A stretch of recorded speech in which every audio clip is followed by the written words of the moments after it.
Bienvenidos, buenos días al Seminario Internacional de Musicología Peruana y Peronista, en nuestra última fecha.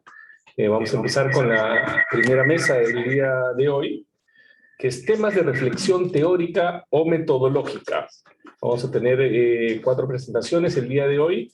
Les recuerdo a todas las personas que están participando que las preguntas las tendremos al final de las 4 presentaciones, y cada una de las presentaciones tendrá un tiempo aproximado de 20 minutos.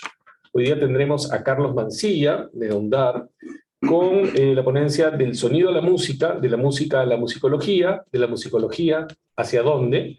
Luego José Manuel Izquierdo, con la Casa Ricordi en Lima y el problema de las fuentes impresas de música de salón del 19 peruano. Luego tenemos a Gerard Borras, con Historia del Perú y Música Popular 1900-1940, reflexiones teóricas y metodológicas acerca de una investigación. Y finalmente a Marino Martínez, con La idea de patria en 2 canciones populares peruanas del siglo XX. Vamos a empezar con nuestra primera ponencia del día. Solamente voy a señalar que Carlos Mancilla posee una maestría en artes por la Universidad de Helsinki y una maestría en gestión del patrimonio cultural por la Universidad Nacional Mayor de San Marcos. Es actualmente vicepresidente de investigación de la Universidad Nacional Daniel Alomía Robles. De 2003 a 2015 trabajó en la dirección de investigación de la Escuela Nacional Superior de Folclore José María Arguedas de Lima. Bienvenido, Carlos, y empezamos con tu ponencia. Gracias, muchas gracias, buenos días con todos los que estamos presentes de manera presencial y por supuesto a través de la ventana del Zoom. Antes que nada, agradecer a los organizadores, a Raúl Romero, a Julio Mendívil y a Zoila Vega por esta iniciativa y que esperemos persista en el tiempo, ¿no? Creo que es la idea de que le demos continuidad a ese tipo de encuentros en donde podamos justamente traer y compartir nuestras investigaciones, nuestros trabajos y mejora de lo que es el desarrollo de la musicología en nuestro país. Y justamente lo que ahora he venido a proponer es un trabajo referido o que está vinculado a la arqueomusicología. El título en verdad tiene cierto de anecdótico, lo voy a comentar, puesto que la convocatoria a este encuentro se hizo hace aproximadamente 2 a 3 meses, pero en el último día que cerraba, digamos, ya el temario para este encuentro, no voy a decir su nombre, pero es catedrático de la Universidad de Viena. ¿Quién será? En el último día, Carlos, me olvidé de ti, perdóname, tienes que presentar tu título de tu ponencia. Entonces, en ese momento yo tenía las ideas. Es cierto que dedicado esos últimos 2 o 3 años a labor administrativa, no me permite, o sea, es decir, no estoy, digamos, en actividad de investigación, pero sí siempre dándole vueltas, ¿no es cierto?, a este tema tan importante que desde mi punto de vista y desde la experiencia personal, en el mundo de la arqueomusicología, bueno, podría decir que soy musicólogo por ciencia, pero arqueomusicólogo por experiencia, porque lamentablemente no existe la formación de arqueomusicólogos en Latinoamérica en general, ¿no?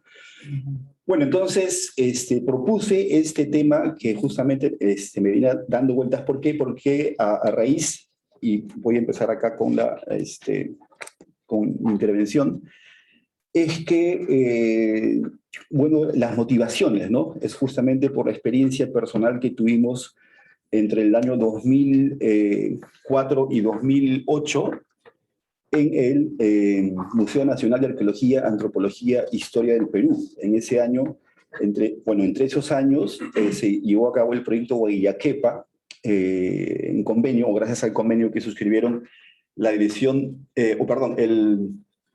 la Escuela Nacional Superior de Folclore José María Arguedas y el INC, el entonces INC, posteriormente el Ministerio de Cultura, y que en ese tiempo estaban como directores Emilio Morillo por parte de la escuela y Luis Lumbreras por parte del INC, ¿no? Entonces, el propósito inicial de este proyecto era realizar una catalogación, básicamente, de los artefactos sonoros del Museo Nacional de Arqueología y Antropología del Perú, que en ese tiempo eran de aproximadamente 2.000. Imagínense ustedes la cantidad que tiene solamente ese museo, ¿no? Entonces, a raíz de ese proyecto justamente, ¿no?, es que Y voy a pasar muy rápido acá las imágenes, ¿no?, de los artefactos sonoros, no instrumentos musicales. Hay un primer cuestionamiento para lo que vamos a transmitir el día, ¿no? Entonces, a través justamente de esa experiencia es que nosotros encontramos unas características, ¿no?, que poseían esos objetos sonoros, de tal manera que esto nos fue llevando al cuestionamiento de conceptos como los de música e instrumentos musicales, ¿no? Entonces, estas preguntas, estas dudas, las fuimos nosotros de alguna manera organizando, de tal manera que hasta en nuestro camino recordé a nuestro colega, a Julio Mendívil. Julio Mendívil ya estaba en esos tiempos en Alemania y había publicado una tesis sobre el Uau, ¿no? En ese trabajo, Julio hace una recopilación de dos teóricas de la arqueomusicología europea, como son Helen Hickman y Katza Lund.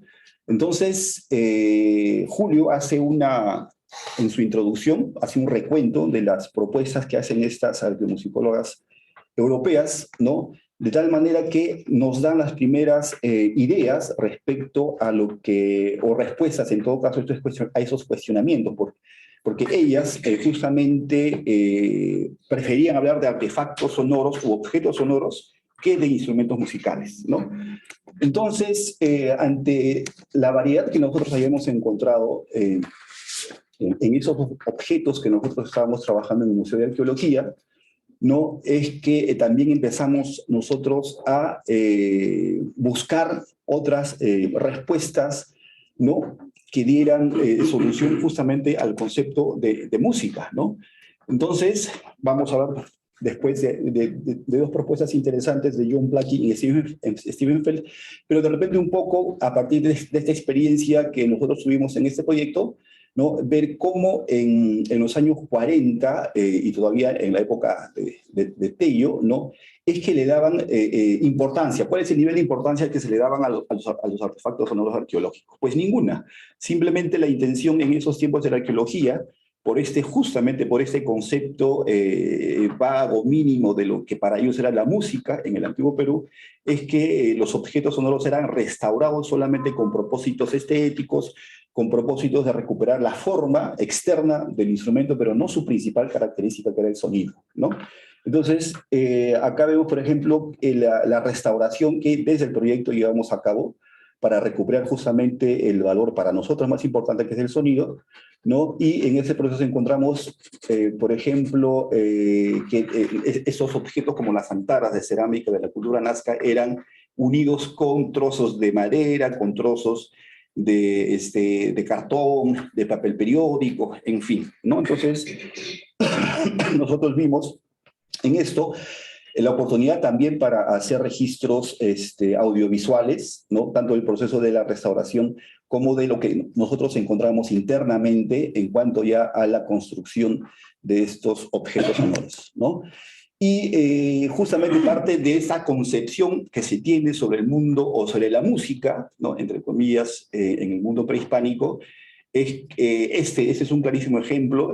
Jonathan Haas, antropólogo o arqueólogo, que en el año 2002, con la BBC hicieron un documental sobre Caral. Y cuando hablan de los instrumentos que encontramos, las flautas de Caral, ¿no?, la expresión del narrador de ese documental dice: descubrieron que Caral era una ciudad que sabía cómo divertirse, ¿no? Entonces, o sea, asociado siempre a la música, o en todo caso, tomando como concepto la música como un simple hobby, como se tiene hasta ahora. O sea, siempre en las ciencias sociales, en la arqueología, sobre todo, porque ellos son los que han encontrado esos objetos ¿no?, en las excavaciones, en fin, pero tienen ese criterio denostativo, si se quiere decir, en cuanto al comportamiento sonoro de las culturas en nuestro pasado prehispánico, ¿no? Entonces, esas eran las cosas que a nosotros nos preocupaban. Y bueno, entonces nosotros hemos llevado a cabo un estudio un poco más profundo.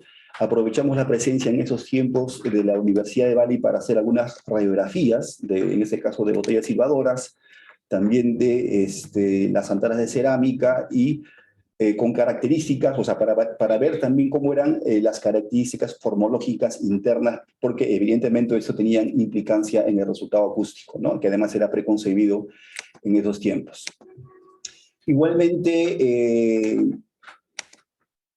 para nosotros en esos tiempos veíamos que el tema del sonido era algo importante en el mundo andino y que justamente el concepto de música y de instrumentos musicales reducía, ¿no?, significativamente la dimensión que le dieron en el mundo prehispánico, ¿no?, al tratamiento, a la experiencia sensorial, a partir de la cosmovisión de la cultura que ellos, tenían cultivada en esos tiempos, ¿no? De tal manera que el cultivo del sonido, como le he venido a llamar, ¿no?, superaba largamente el concepto justamente de música y de instrumentos musicales que inclusive, ¿no?, se han reflejado en aspectos importantes como el manejo del espacio, del paisaje sonoro y también, por supuesto, de los recintos arqueológicos, ¿no?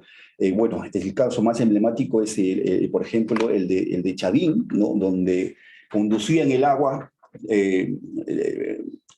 Chavín está ubicado en la intersección de dos ríos, el Mosna y el Huachaxa, y de uno de ellos, no recuerdo cuál era, desviaban el canal del agua y lo introducían dentro de las galerías subterráneas del templo de Chavín, lo cual genera una acústica importante, ¿no? Y esta acústica o este sonido era manejado con fines, con propósitos de persuasión y de control social, religioso, en fin, ¿no?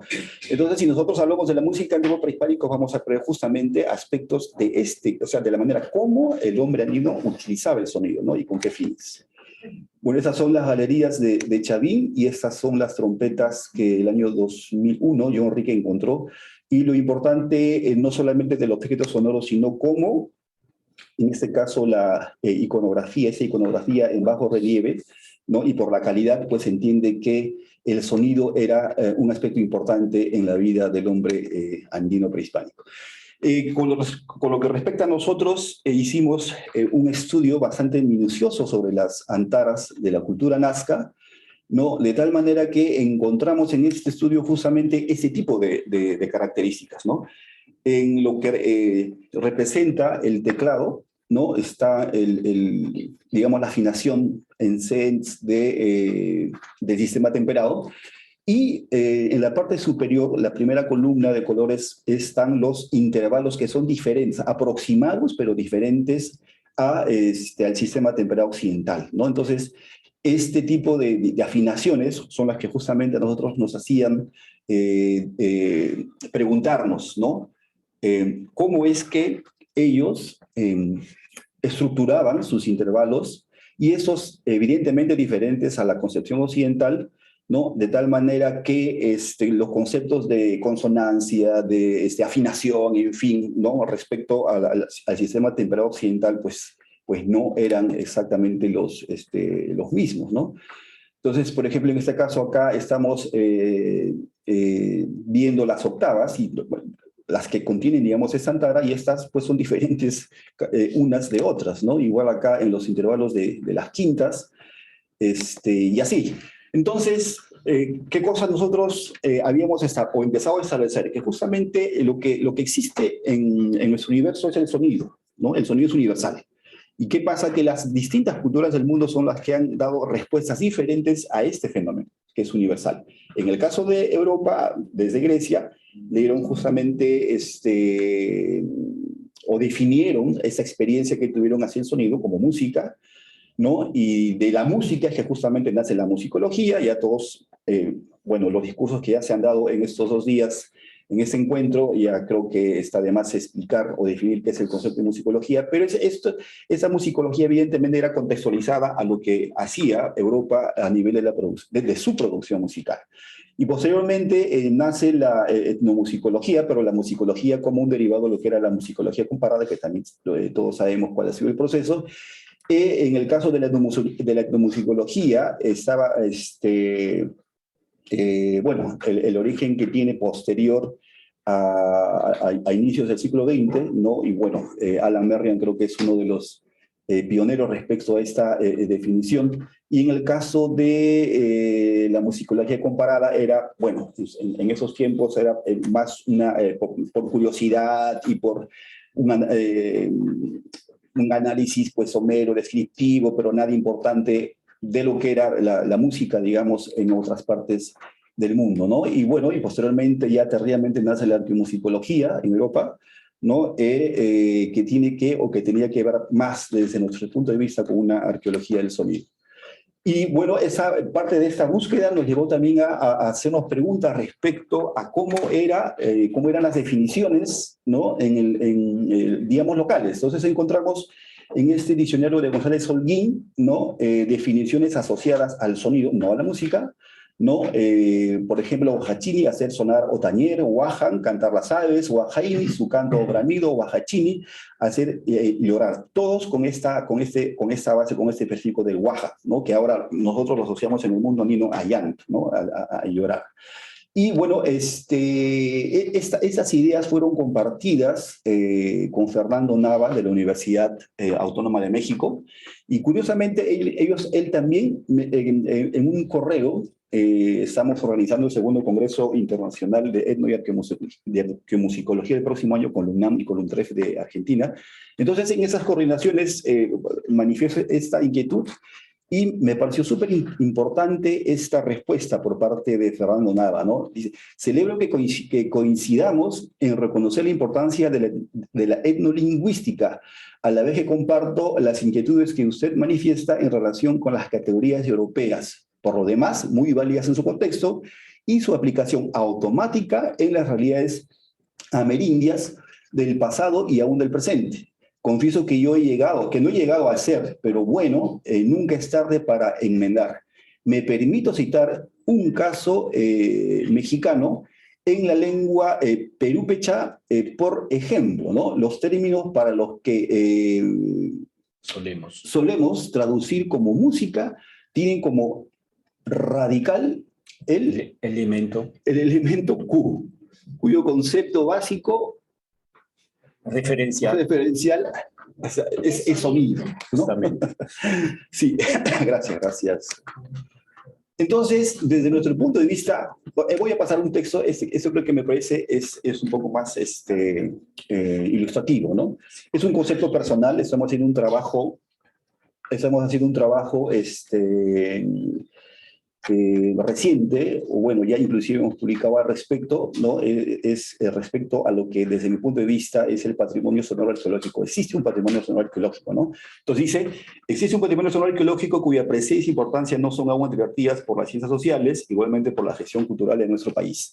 A través de él queremos hacer referencia a todos los vestigios de los que se sirvieron nuestros antepasados precoloniales para tratar, manipular, usar, producir y reproducir culturalmente sonidos. En consecuencia, el presente estudio tiene el propósito de proponer y sustentar el concepto de patrimonio sonoro arqueológico como una nueva categoría en la gestión del patrimonio cultural en el Perú. Esta propuesta, a su vez, conlleva el planteamiento de otros nuevos conceptos que deben ser aún ponderados. Nos referimos a los de cultura del sonido, uso cultural del sonido, cultivo del sonido, cultura sonora o cultura auditiva. En este caso es una propuesta de Feld en el año 2013, así como las ya difundidas denominaciones de artefactos u objetos sonoros en vez de instrumentos musicales. Hoy, como ya lo comenté, eso lo han propuesto Hitman y Lund, y todos esos adquieren, de hecho, una connotación diferente a los conceptos que conocemos de música e instrumentos musicales, pues esos reducen significativamente la dimensión conceptual y cultural, y particular, desde luego, en cómo las sociedades prehispánicas afrontaron el fenómeno sonoro desde lo sensorial hasta lo práctico, cultural, simbólico y estético. Y eso, evidentemente, debió suceder en todo el mundo, ¿no? En espacio y en tiempo. Y, bueno, encontramos en esta búsqueda y en estas dudas a dos nombres importantes, como son los de John Blacking, que justamente propone, ¿no? A partir de esa experiencia con los Venda en Sudáfrica, busca una definición, porque todo lo que él había estudiado en Inglaterra pues no calzaba con lo que él escuchaba entre los Venda de África, ¿no? Entonces, al igual que nosotros cuando hemos tenido esta experiencia con el mundo sonoro prehispánico, entonces encontramos en esta definición, en esta propuesta de definición de música de John Blacking como digamos, una definición alternativa, ¿no? Como el sonido humanamente organizado. Pero bueno, humanamente organizado es una licuadora, es un motor, en fin, entonces por ahí de repente podría ser culturalmente, ¿no? De repente una propuesta un poco más cercana. Igualmente en el caso de Steven Feld, ¿no? Encontramos estas propuestas súper interesantes que tienen que ver con la acustemología y que justamente también se asocian más a este tipo de respuestas a las preguntas que nosotros nos hemos estado llevando a cabo, ¿no? Y un poco para finalizar, esto es lo que hemos modestamente aportado hasta ahora, ¿no? Bueno, eso es lo que les comentaba, el congreso que estamos organizando para el próximo año con la UNTREF y con la UNAM.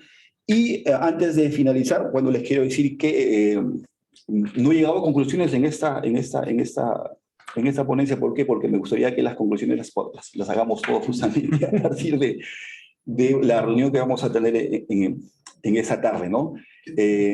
¿Por qué? Porque justamente eso es una propuesta, eso es una inquietud que ha surgido de la experiencia propia, pero quisiéramos que de repente de manera colectiva veamos cómo, si le damos continuidad al concepto de la musicología, restringimos su espacio, su ámbito, sus alcances, sus objetivos, y por qué no de repente pensar en otras propuestas alternas como la acustemología de Stephen Feld. Gracias. Muchas gracias.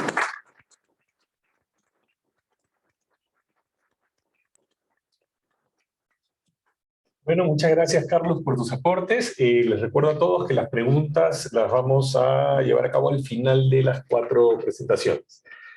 Ahora tenemos a José Manuel Izquierdo, está presentando desde Chile. Hola, José Manuel, ¿qué tal? Voy a leer una breve bio tuya antes de que presentes tu ponencia, que se llama La Casa Ricordi en Lima y el problema de las fuentes impresas de música de salón del 19 peruano. Bueno, José Manuel Izquierdo es musicólogo por la Universidad de Cambridge y actualmente profesor y director de investigación y posgrado de la Facultad de Artes de la Pontificia Universidad Católica de Chile. Su investigación se centra en distintos aspectos musicales del siglo XIX en la región andina. Bienvenido, José Manuel.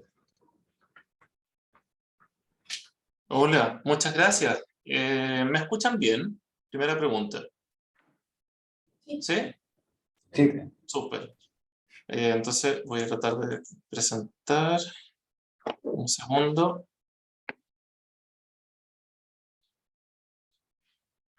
Ahí. ¿Se ve bien? Esa es la segunda pregunta. ¿Sí? Ok. Lo primero es agradecer a quienes organizaron este evento y muchas gracias por la invitación, la posibilidad de participar también desde afuera. Me hubiera encantado estar allá, era mi plan estar en Lima estas semanas, pero vamos a tener otro hijo en estos días, entonces era imposible viajar. Pero de verdad agradezco mucho la posibilidad. Y también que no he podido participar tanto por la misma razón, pero he estado viendo a través de Facebook las transmisiones. La ponencia que les quiero presentar hoy día ocupa la Casa Ricordi un poco como una excusa para plantear algunos problemas más bien, si bien teóricos, pero más bien metodológicos, justamente, como esta mesa. Y esos problemas metodológicos tienen que ver con el trabajo con música del siglo XIX. Yo, hasta antes de la pandemia, quizás más de alguien ahí hemos tenido la oportunidad de conversar o me conoce, habitualmente iba 2 veces al año a Lima para poder investigar en distintos archivos y fuentes, y que no lo podía hacer estos últimos 2-3 años por estas razones pandémicas, pero siempre he tenido esa intención trabajando el siglo XIX. Entonces una reflexión sobre algunos aspectos que tienen que ver con esa experiencia, con las fuentes que podemos encontrar, algunas ideas en torno a eso. Entonces lo primero, parto por una imagen que quizás conozcan de otra parte, se publica en varios lugares, que tiene que ver con la tienda que mantenía Léon Villiers, una de las 3 tiendas de música que estaban funcionando hacia la década de 1850 y 60 en Lima, en el portal de botoneros, y que es el tipo de estampas que además se vendían en las tiendas de música, ¿no? Obviamente hay muchos trabajos sobre las tiendas de música a partir de la gente que estudia estampas, grabados e ilustraciones como las de Pancho Fierro, porque se vendían habitualmente a estas tiendas. Y me parece que es una imagen muy interesante, además una de las pocas que tenemos de América Latina de cómo es una tienda de música, cómo más o menos se veía hacia 1860. Yo estimo, por diversas razones que puedo explicar si a alguien le interesa después, que esta imagen es de 1860 o 61. Y de hecho, entre los detalles que se ven, aparte de la venta de instrumentos, que la mayoría de los instrumentos que pareciera se están vendiendo son de banda, que además León Villiers está ahí sentado, ¿no? Esperando que alguien le venga a comprar algo, y que se ven estas estampas y dibujos a manera de marketing en la fachada, pero que también están las partituras, ¿no? Y esa selección de partituras, las que al menos alcanzan a leer en el grabado, son bien interesantes, porque hablan de autores extranjeros, que algunos de ellos de paso por Lima, como Mulder o Weigand, estos pianistas viajeros, y que tienden a publicar partituras basadas en temáticas que pueden ser como muy atractivas, que pueden tener que ver con lo cotidiano, o con aspectos políticos, o con aspectos muy recurrentes, como por ejemplo La fiebre amarilla, ¿no? Como títulos que permiten vender la obra, pero rara vez tienen una relación musical con el contenido. Y bueno, una partitura del himno nacional, que probablemente sea, digamos, alguna de las varias que circulaban al inicio de los 1860. Entonces, cuando pienso en esto y pienso en esas partituras, por ejemplo, y en estas tiendas de música, un tema que me aqueja siempre es lo difícil que es encontrar estas fuentes. Lo difícil que es encontrar fuentes de música de salón, en particular en Perú, pero en distintos otros países de América Latina. Pero me parece que el caso peruano tiene bastantes particularidades que pueden ser atractivas, y de hecho yo por lo menos no he encontrado ni esa partitura de La fiebre amarilla, ni estas Brisas del Norte, que aparecen aquí a la venta, pero sé por otras fuentes como la prensa que efectivamente son partituras que existían y se vendían, como también otros de estos grabados que son parte de los adefesios que vendía Villiers y que han tenido también varios ensayos sobre estas caricaturas políticas.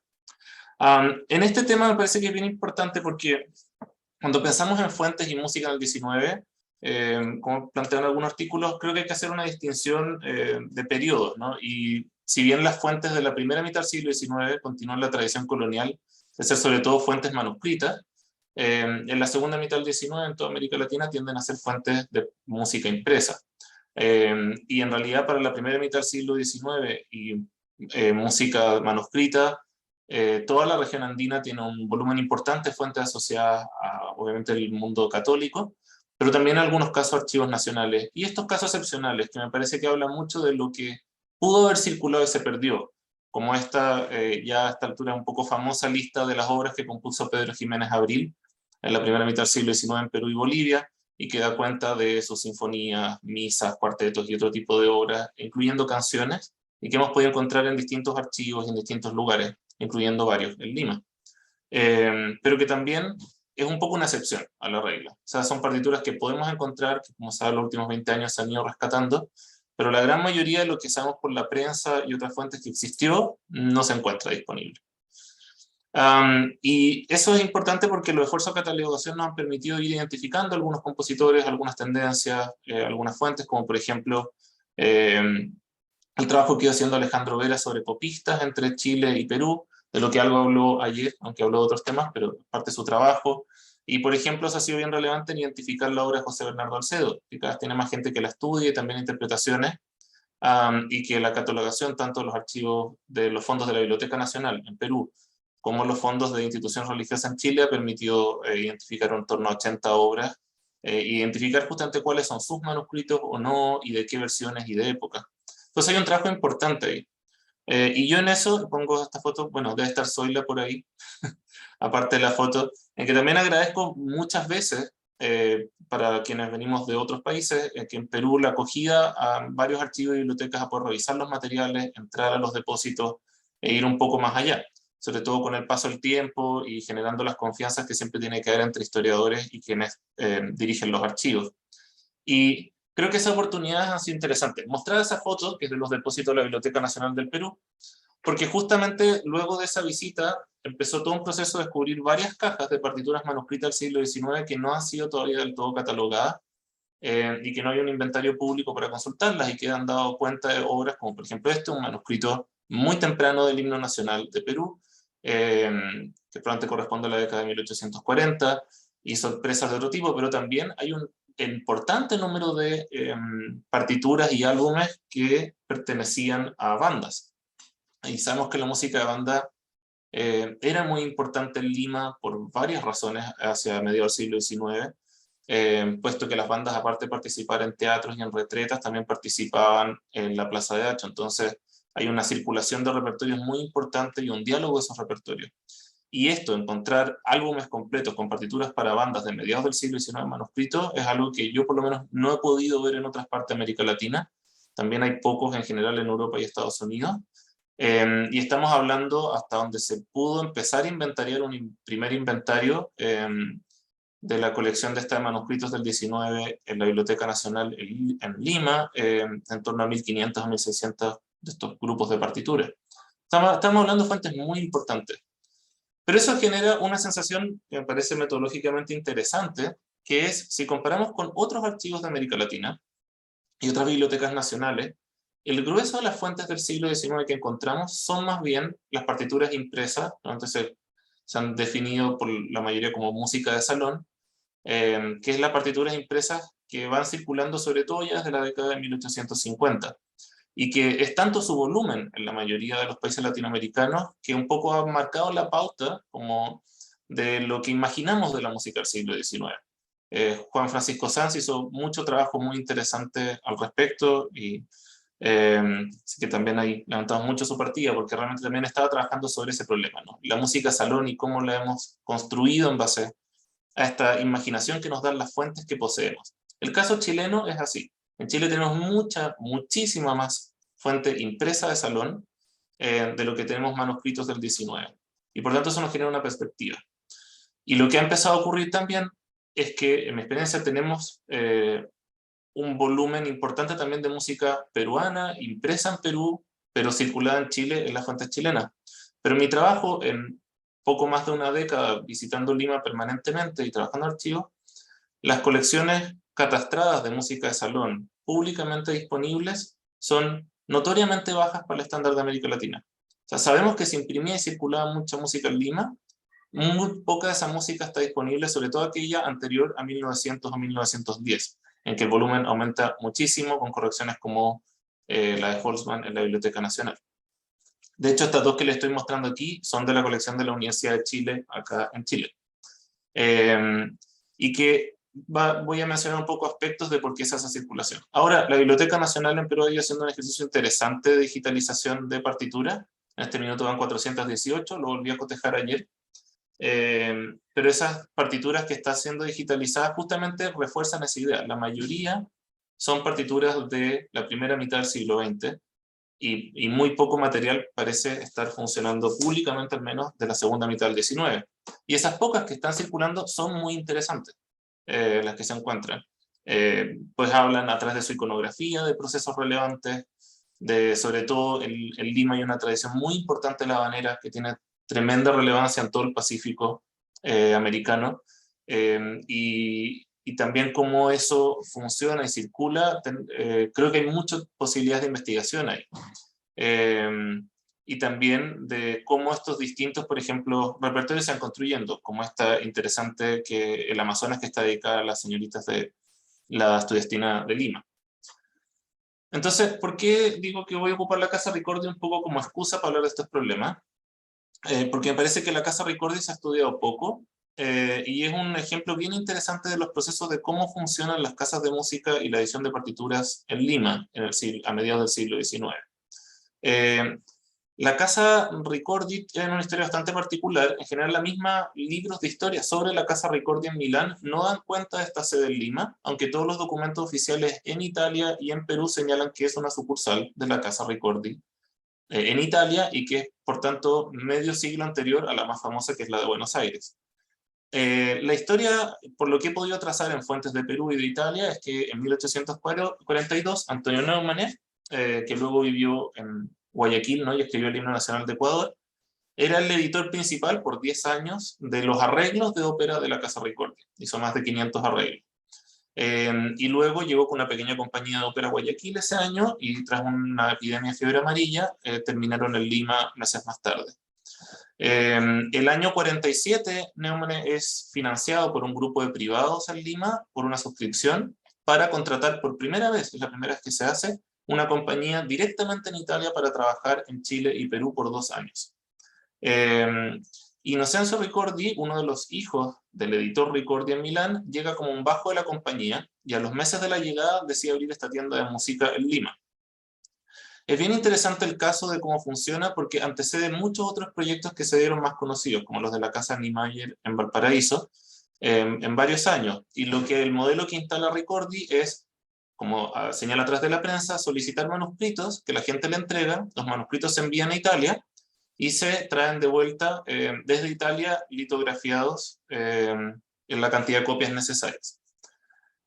Hay también un caso bien interesante porque ayer se hablaba de este tema en una de las preguntas que vino en las sesiones sobre el tema de derechos de autor y cuánto se construye, ¿no? Y que en 1856 hay un conflicto legal entre la Casa Villiers y Ricordi sobre derechos de autor. Y quién imprime y dónde se sujeta los derechos de autor, que es bien interesante porque uno de los primeros discusiones legales sobre derechos de autor que conozco en música en América Latina. Y bueno, el año 63 Ricordi cierra esta casa y se inaugura la sucursal de Niemeyer, alemán, que antes estaba en Valparaíso, en Lima. La tienda está en la calle Las Mantas, solo que dijeron Callao. En 1865, la foto más antigua que tengo, no tengo una en que aparezca la tienda, pero sí tengo varios datos de que Ricordi fue el que pagó porque se pavimentara la calle, por lo menos en el trozo afuera de su tienda, lo cual fue bastante celebrado en la prensa. Y es interesante porque aquí empezamos a entrar en dónde están los documentos. En el archivo Ricordi en Milán hay bastantes cartas, algunas cartas de Innocente a su familia, primero su papá, luego a su hermano, que dirige la tienda en Milán, y que donde se ve claramente que entienden que la tienda en Lima es una sucursal oficial, la primera sucursal internacional de la Casa Ricordi fuera de Italia. Y también, si bien no hay una foto de Ricordi, sí hay una foto de la Biblioteca Nacional del Perú de su esposa y su hijo, que sí continúa también la tradición de música y de impresión.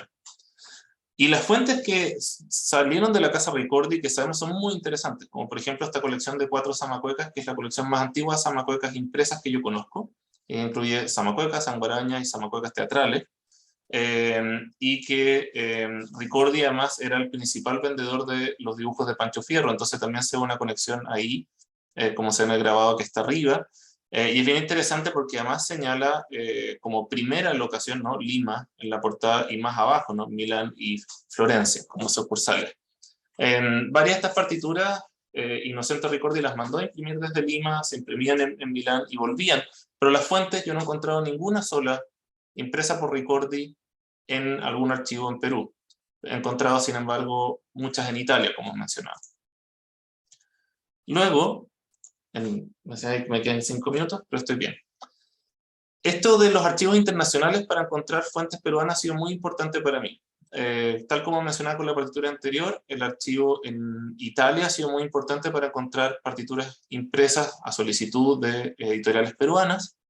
Y ocurre también en Alemania. El archivo, por ejemplo, iberoamericano en Berlín tiene bastantes fuentes de partituras impresas en Lima, y ahí hay casos muy interesantes, por ejemplo, esta colección de habaneras de uno de los hijos de Neumann, que fue enviada por Niemeyer cuando ya está instalado en Lima, y finalmente también está otra que además es litografiada en Lima, o sea, no es enviada a imprimir a Europa, un caso bastante raro, y que yo creo que se explica porque debe haber sido una partitura que se necesitaba con urgencia, ¿no?, con la muerte de Manuel Pardo. Entonces, solamente se quiso imprimir rápidamente y se hizo con una litografía local, en vez de enviarla a Europa.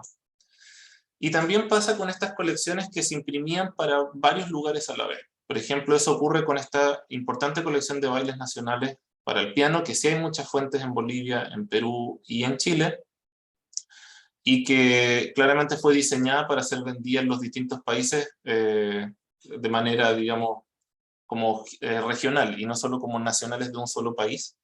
Entonces es bien interesante porque la primera edición está en blanco y negro, se imprime en Hamburgo, pero ya la segunda se imprime en Chile y circula bastante. Además, pensar en este campo de las partituras nos lleva a entender varios otros elementos que creo que son relevantes a tratar regionalmente. Por ejemplo, las fuentes chilenas demuestran que hacia los 1890-1900 el vals peruano se transforma en un género como tal, diferenciado del vals Boston y otros tipos de valses, y se empieza a vender como tal. Y creo que esas fuentes de que en Chile se empieza a declarar el vals peruano como un género independiente en la venta de partituras pueden ser relevantes para estudios en Perú.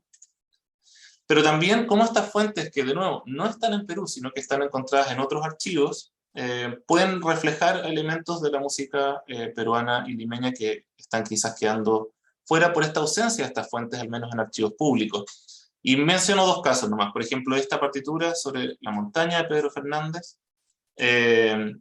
habla justamente que también fue litografiada en Lima, aunque Carlos Niemeyer vive en Valparaíso. Entonces habla de un consumo local con cruces regionales.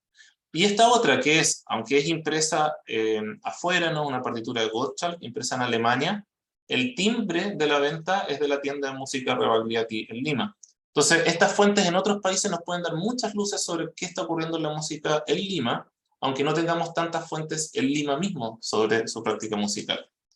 Y para solo cerrar, en los 2 minutos o minutos que me queda, sé que esto lo que he querido expresar es el problema justamente de la ausencia de fuentes en Perú, pero cómo podemos quizás solventarla metodológicamente con búsqueda en archivos en otros lugares, para la música de salón impresa en 19.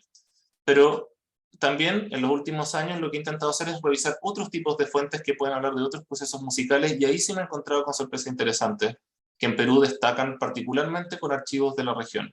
La cantidad de contratos que se pueden encontrar legales en Perú son muy importantes, como este aquí a mano izquierda, que es el contrato de esta compañía de ópera con la que llegó Ricordi. Y también listas de ventas, por ejemplo, de entradas y de otros elementos de los teatros. Ahí el archivo de la beneficencia pública en Lima me parece muy importante, aunque sea difícil. Y lo otro es la circulación de fotografías. Muchas de las fotografías que circulan de cantantes e intérpretes, como esta de Gottschalk, por mencionar el más famoso de estos tres, son tomadas en Lima o en otras ciudades peruanas que tenían muy buena fotografía y se encuentran en otros archivos de la región latinoamericana, pues las compañías las llevaban y los mismos artistas. Entonces, bien interesante que en general los artistas parecen preferir bastante los fotógrafos de Lima, y muchas fotografías tomadas en Lima circulan también en otros países de la región. Yo creo que es un campo interesante de estudios.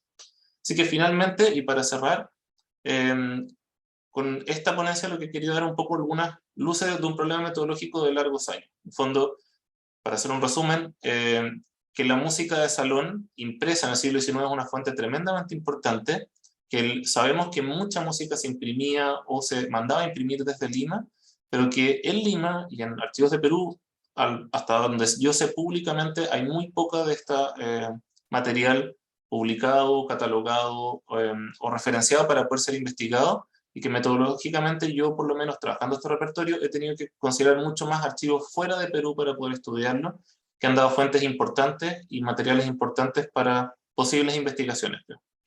Eso. Espero no haberme pasado el tiempo, pero muchas gracias.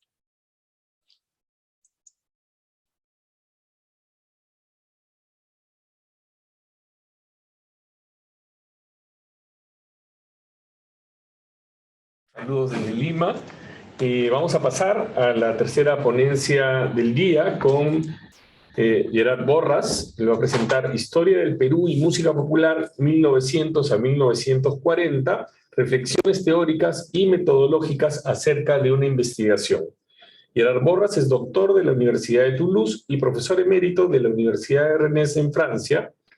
Ha publicado una serie de libros, algunos ya conocidos, como por ejemplo Lima, el Vals y la canción criolla, publicado por la Pontificia Universidad Católica junto con el Instituto Francés de Estudios Andinos en Lima. Él ha sido secretario general del Instituto de las Américas en París y también director del Instituto Francés de Estudios Andinos en Lima. Bienvenido, Gerard. Muchas gracias. Primero, como varios colegas lo han hecho, agradecer, realmente felicitar a los colegas que Zoila, Raúl, Julio, han pensado organizar este seminario que me parece, y lo vemos desde que inició, realmente espectacular, ¿no? Y que nos permite pensar muchas cosas. Quisiera empezar diciendo que hay una linda expresión en el idioma castellano que me gusta mucho y que creo que calza perfectamente con la situación en la que me encuentro: meterse en camisas de 11 varas. Pero la invitación que nos extendieron los organizadores abría la puerta a muchos enfoques, y creo que la presentación que hizo Renato el lunes, bueno, pintaba un panorama realmente muy, muy alentador, ¿no? Así que me atreví a proponer este título pretencioso sobre un periodo específico de la producción musical en el Perú. Y la invitación coincidió con el envío por academio.edu de tu artículo, Raúl, hacia una antropología de la música, la etnomusicología en el Perú, y con la redacción de la introducción al libro que pronto va a salir y que estamos publicando con Julio, y introducción a la que pusimos como título Las músicas en América Latina, un objeto ineludible de la historia. Antropología, etnomusicología, historia, ya estamos con esta multiplicidad de enfoques y creo que este encuentro de títulos, textos, me ayudaron a pensar en lo que los literatos llaman el lugar de enunciación, ¿no? A partir de dónde escribo, qué es lo que estoy haciendo y cómo a los académicos nos gustan las etiquetas y las fronteras, me pregunté, ¿no? ¿Qué es lo que estoy haciendo, ¿no? Al final, o qué es lo que hice más bien, ¿no? ¿Con qué herramientas trabajo? ¿Con qué escribo? Y al final, ¿qué es lo que estoy produciendo, ¿no? Y quisiera empezar por la palabra objeto que está en el título de la introducción que escribimos con Julio y reflexionar en torno a esta materialidad. Julio ayer insistió mucho en este aspecto y creo que las exposiciones que acabamos de tener ponen el dedo sobre la importancia de esta materialidad para mejor entender la producción musical.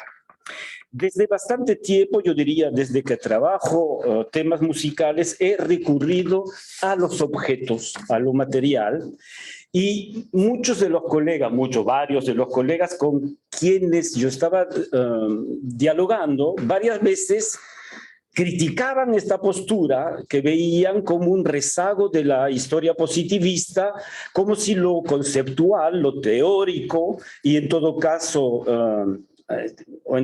evitaba el escollo de lo mostrativo en detrimento de lo demostrativo, de lo analítico, de lo interpretativo. Creo que en gran parte no los puedo echar la culpa, porque visto desde afuera, yo me comportaba como un coleccionista, acumulando miles de discos, 10.000 discos de carbón, 10.000 otros tantos de vinilo, centenares de partituras, entre las cuales están hoy en día en el Instituto Iberoamericano, centenares de cancioneros, de rollos de pianola, programas de mano, colecciones de variedades mundial, es decir, prototipo de un coleccionista compulsivo. En realidad no hay en absoluta incompatibilidad entre lo material y creo que lo que acabamos de escuchar es una prueba elocuente, con tal que de la mano con herramientas teóricas y metodológicas indispensables podamos interpretar y dar perspectiva a esta materialidad.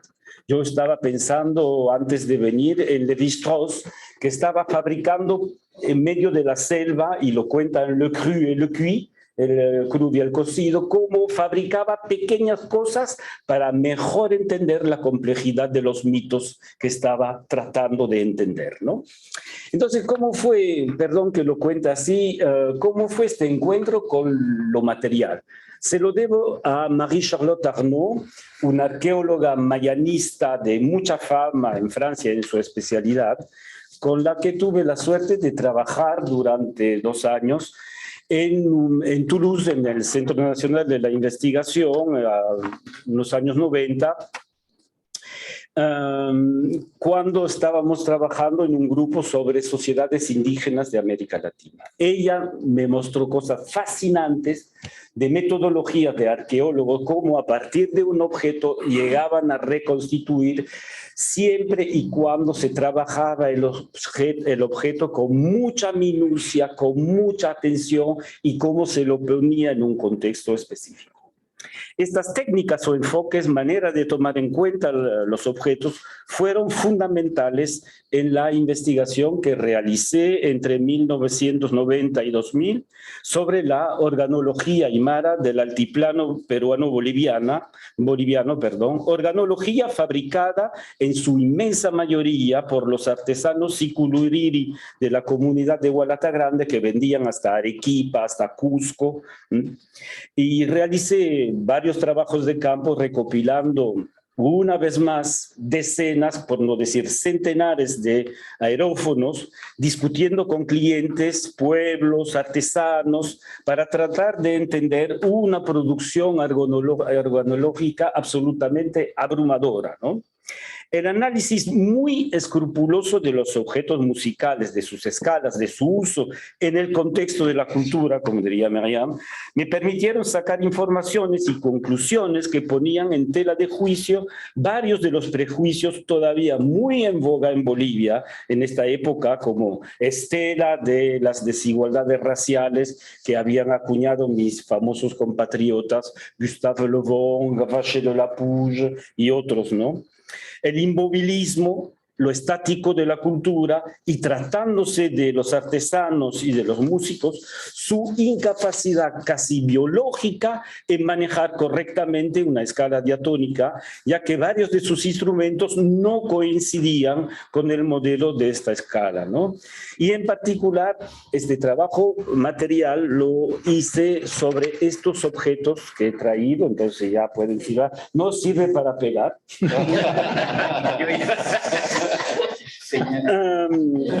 En los que los artesanos escribían, conceptualizaban las escalas que ellos querían, y a partir de allí llegué a ver, oh sorpresa, cómo lo que se había pensado durante mucho tiempo como esta incapacidad en copiar la escala diatónica justo, era todo lo contrario, una intencionalidad, pero esta intencionalidad había que conceptualizarla, y está conceptualizada aquí. Es decir, que usaban variaciones mínimas, y las van a ver, esto es para fabricar flauta de pan, como la pequeña diferencia sobre tubos, que a veces alcanza el cuarto de tono, es justamente lo que quería el artesano y no un error de fabricación, lo que evidenciaba lo que tanto Tomás Turino y Chalena Vázquez habían puesto en evidencia en sus investigaciones sobre lo andino, la sutileza como fundamento estético, cito a Chalena, que otras investigadores habían trabajado, como Verónica Cereceda sobre tejidos y guairuros, o Rosalía Martínez sobre la música de Tarabuco. Tema que traté de analizar con un artículo que llamé Poco varía, le sésame de l'organologie aymara. Sésamo se dice para ábrete la puerta, el sésamo de la organología aymara. Es decir, diferencias reducidas, pero de fuerte potencia diferenciadora, ¿no? Entonces, ¿dónde está la música peruana ahí, no? Entonces, sí, en los años 90, por cosas de la vida y pasando por Lima, yo había recuperado la colección Extremadoiro, que constaba de 8.000 discos de carbón, ¿no?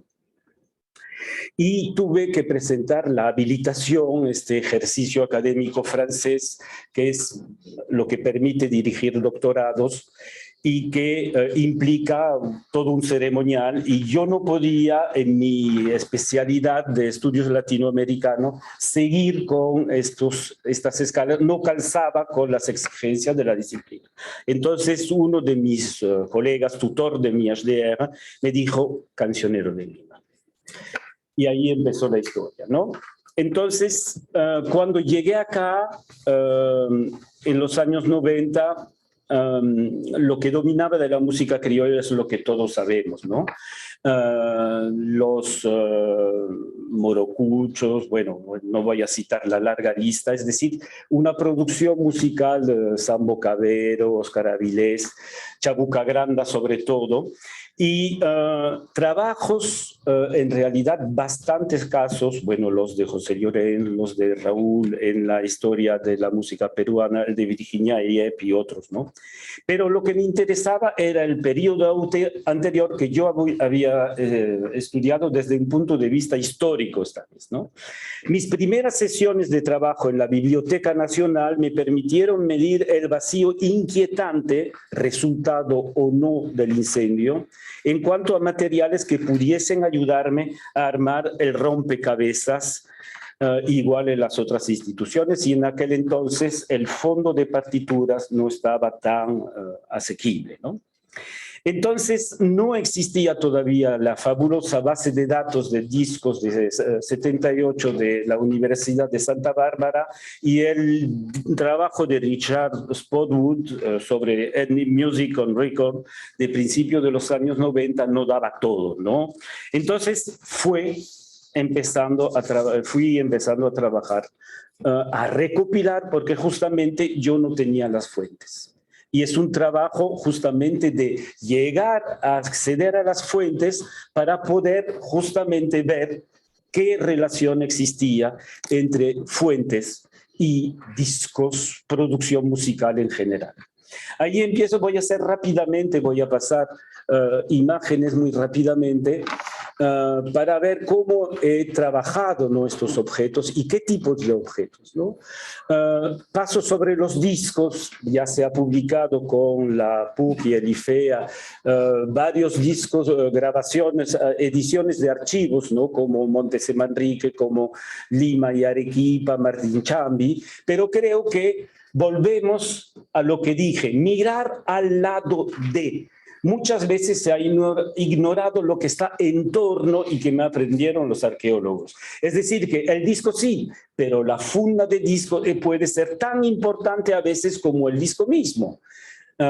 Y ahí tenemos una tesis extraordinaria que se ha defendido en Valencia sobre la riqueza de las fundas de discos, que realmente son unas joyas cuando se las trabajas. Hay todo un texto, hay toda una expresión, una manera de pensar la música, listas de artistas, y voy pasando, ¿no? Ayer Rodrigo Chocano nos mostró la riqueza de las revistas ilustradas, ¿no? Mundial, Variedades, La Ilustración, Perú Ilustrado, hay muchos.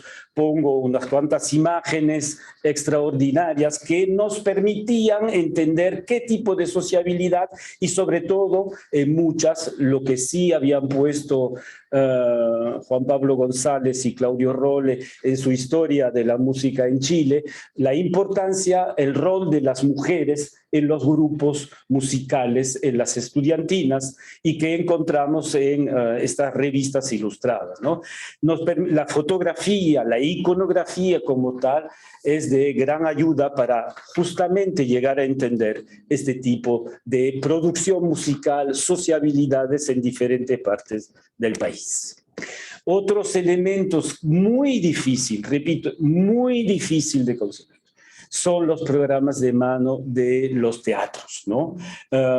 Acabo de encontrar unos 100 programas de mano que ahora están en el libro americano, ¿no?, que acabo de llevar allá para que estén digitalizados y a disposición de toda la gente. El de Galanteadores de la Muerte es alucinante porque en el contexto de los años 30, 1933, alude justamente a la guerra de Leticia, y esta, vamos a decir, programación, que es una zarzuela, ¿no? Explica ahí justamente lo que fue esta zarzuela, los participantes, y nos permite conectar con otro tema que voy a presentar un poquito más allá.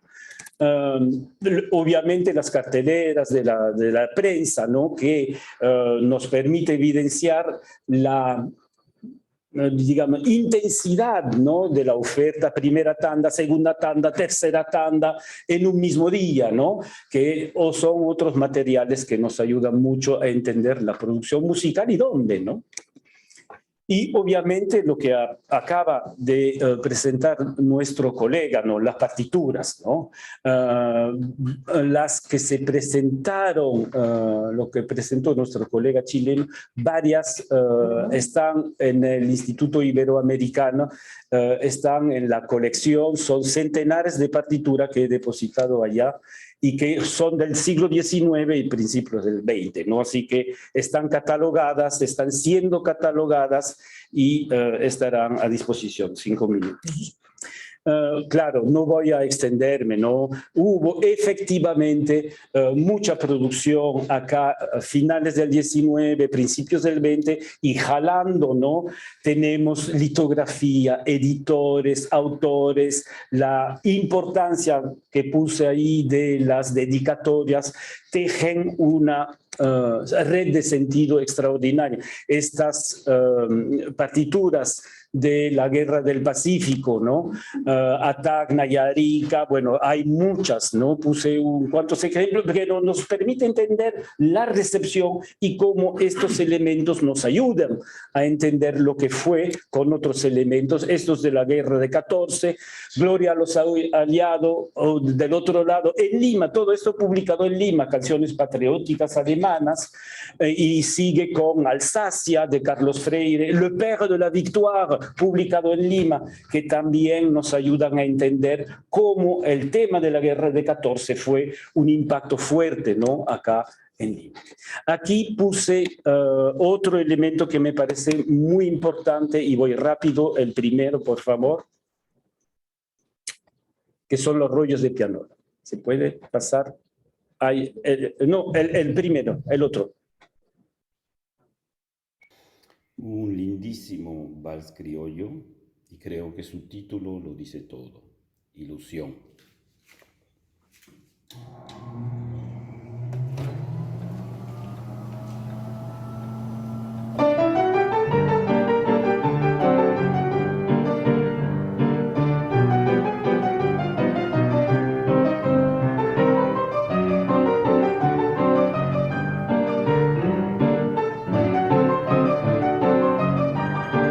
El otro, I'm Waiting for She, 1919, para medir el impacto de lo que fue esta música que nos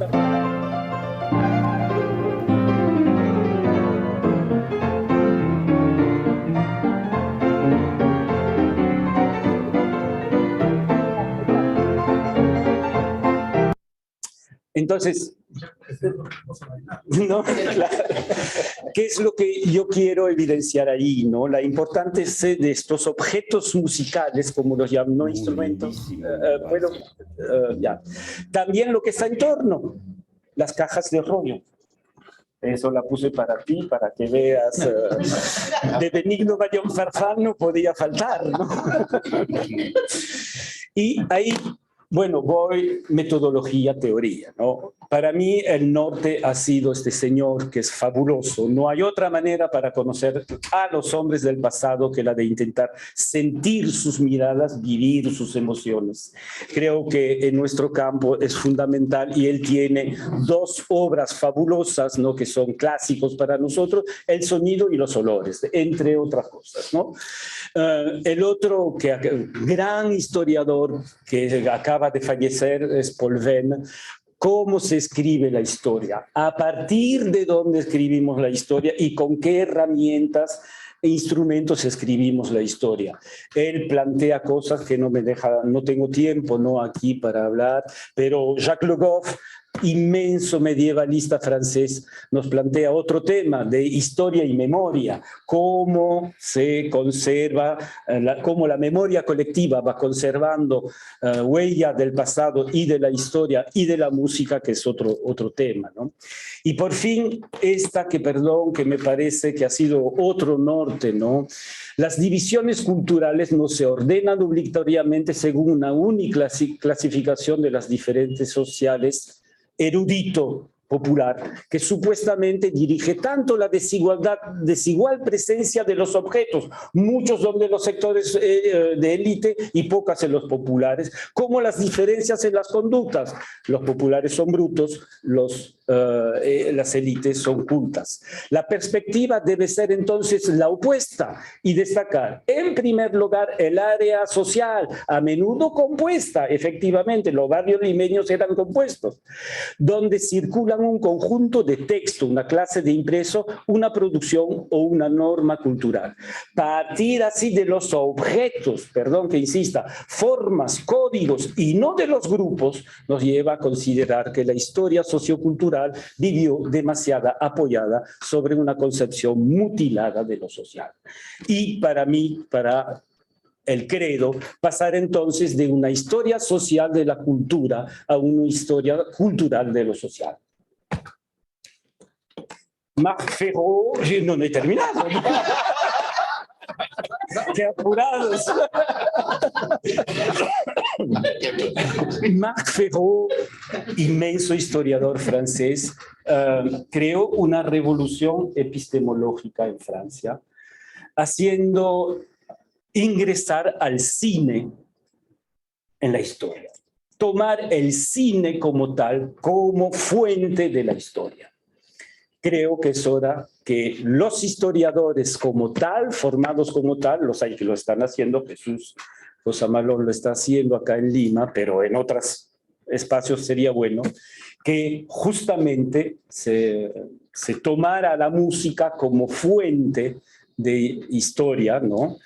A partir de allí, ¿qué es lo que estoy haciendo? Bueno, me pregunto, ¿no? Si historia de la música, claro, ¿eh? Pero también la música para hacer historia, ¿eh? Que es otra manera de pensar. Último punto, y con eso termino, la importancia de trabajar en colectivo, es decir, que no somos todólogos, y creo que competencias de unos y de otros, trabajar en equipo con proyectos claramente identificados, son los que mañana nos permitirán avanzar mejor. Muchas gracias.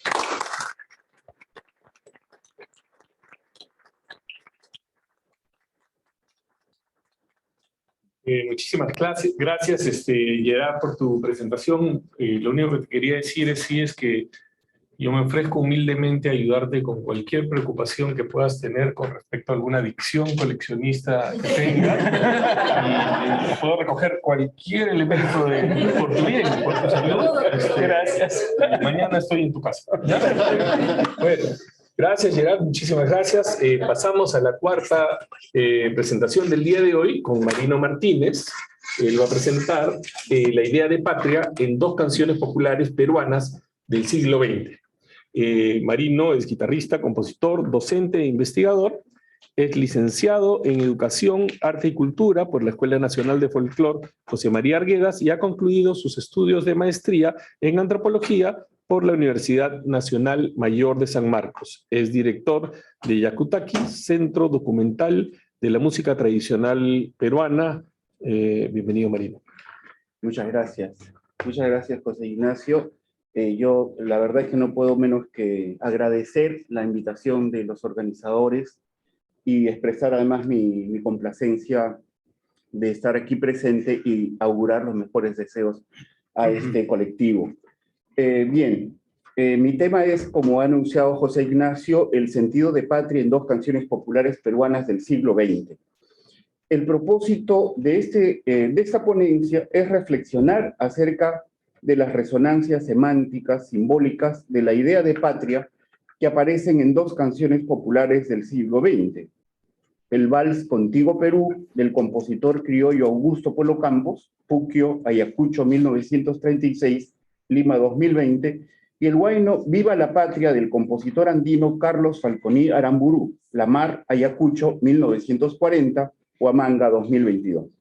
Mediante el análisis de ambas composiciones en el contexto histórico en que fueron creadas, trazaremos una relación entre el discurso de unidad nacional que propone el Vals de Polo, favorable al proyecto político de los sectores dominantes, y la composición de Falconi, que en el contexto de la violencia armada de la década de 1980 constituye un mensaje disruptivo que rechaza a la patria que viola y causa sufrimiento, narrada desde la experiencia del conflicto social.